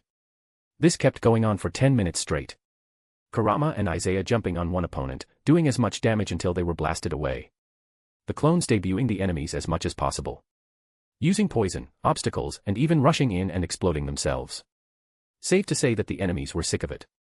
Azitahaka was studying the way they were teleporting and waited for one of them to be ganged up again. This time it was Izanami. He was 70% sure that was the real Isaiah attacking. Space-time magic. Twilight Zone, the three-headed dragon roared out as an eclipse-shaped bubble engulfed Isaiah. Hurry up. My barrier will slow down time and trap him in an illusionary world based on his desires. He probably thinks he is still fighting us. This was their moment. All of the dragons prepared to roar as the gods fired their attacks. Kurama just smirked. Idiots, they underestimate Isaiah too much. Time dilation. We have someone that can stop time. As their attacks neared the prison, Isaiah's eyes regained their clarity and he smirked. He vertically chopped with his hand and just spread his wings and flew away. He cut through the sealed space. The three-headed dragon was visibly shocked that his seal barely impeded Isaiah at all. They were all getting frustrated. It was 7 versus 2 and they were pretty much tied. Until this moment. As soon as Isaiah rushed out of the prison, Grendel appeared in front of him. Isaiah raised his hands to unleash his slashes but his body froze in midair. Grendel lands a strong punch at Isaiah, cracking his scales even more and sending him flying, drawing quite a lot blood. Isaiah couldn't defend himself. Once he finished rolling, Isaiah tried to stand up but he falls down on one knee. What's wrong? Was that hit a bit too heavy for you? Grendel gleefully said, as if to pay some of the humiliation back. Going down after one punch. Pathetic, as he also mocked Isaiah. He had suffered a lot. Isaiah and Kurama must be tired by now. Rahahaha. As he looks like your seal worked after all. Labdin joined in. Apophis just kept quiet. Something was wrong. The dragons continued to mock them but Isaiah just ignored them. He was focusing on something much more important. Kurama ran towards Isaiah, thinking something terrible had happened. Kurama. The fox sage froze at Isaiah's tone. He had never spoken to him like this. Isaiah's face was flushed as he grimaced in pain. Too much pain for it to only be from the attack.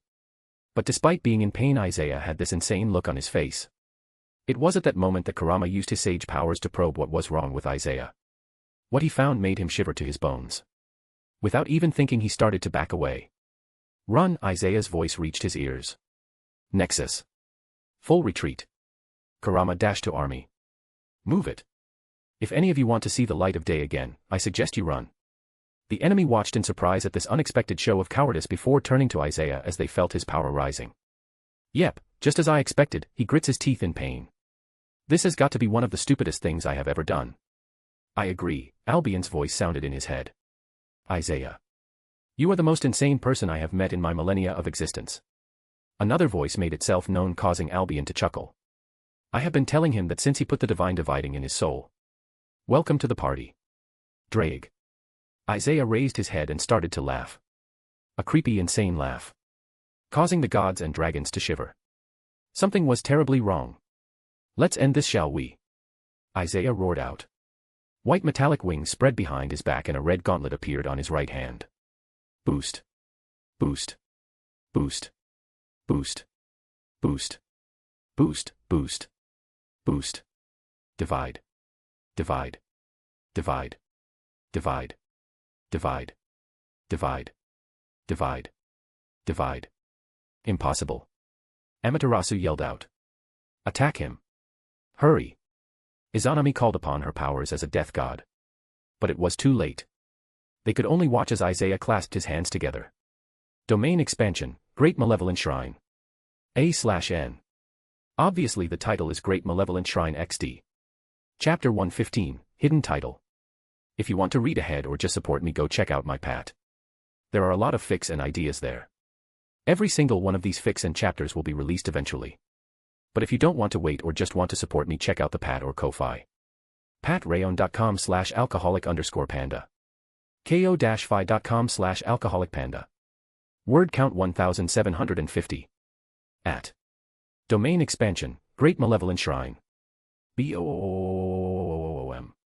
In a single second, thousands and thousands of slashes engulfed the area.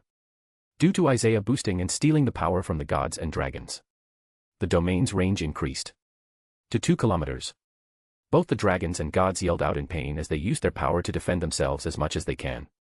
Grendel's proud body was getting dissected. His scales cracking and his flesh being slashed apart. All of the others were in the same position. Even with them covering themselves with their powers and blocking some of the attacks. The slashes were still getting through. All of them were covered in their own blood. The earth around them was getting disintegrated as well as anything alive or dead on it. The water, the clouds, the trees, and animals.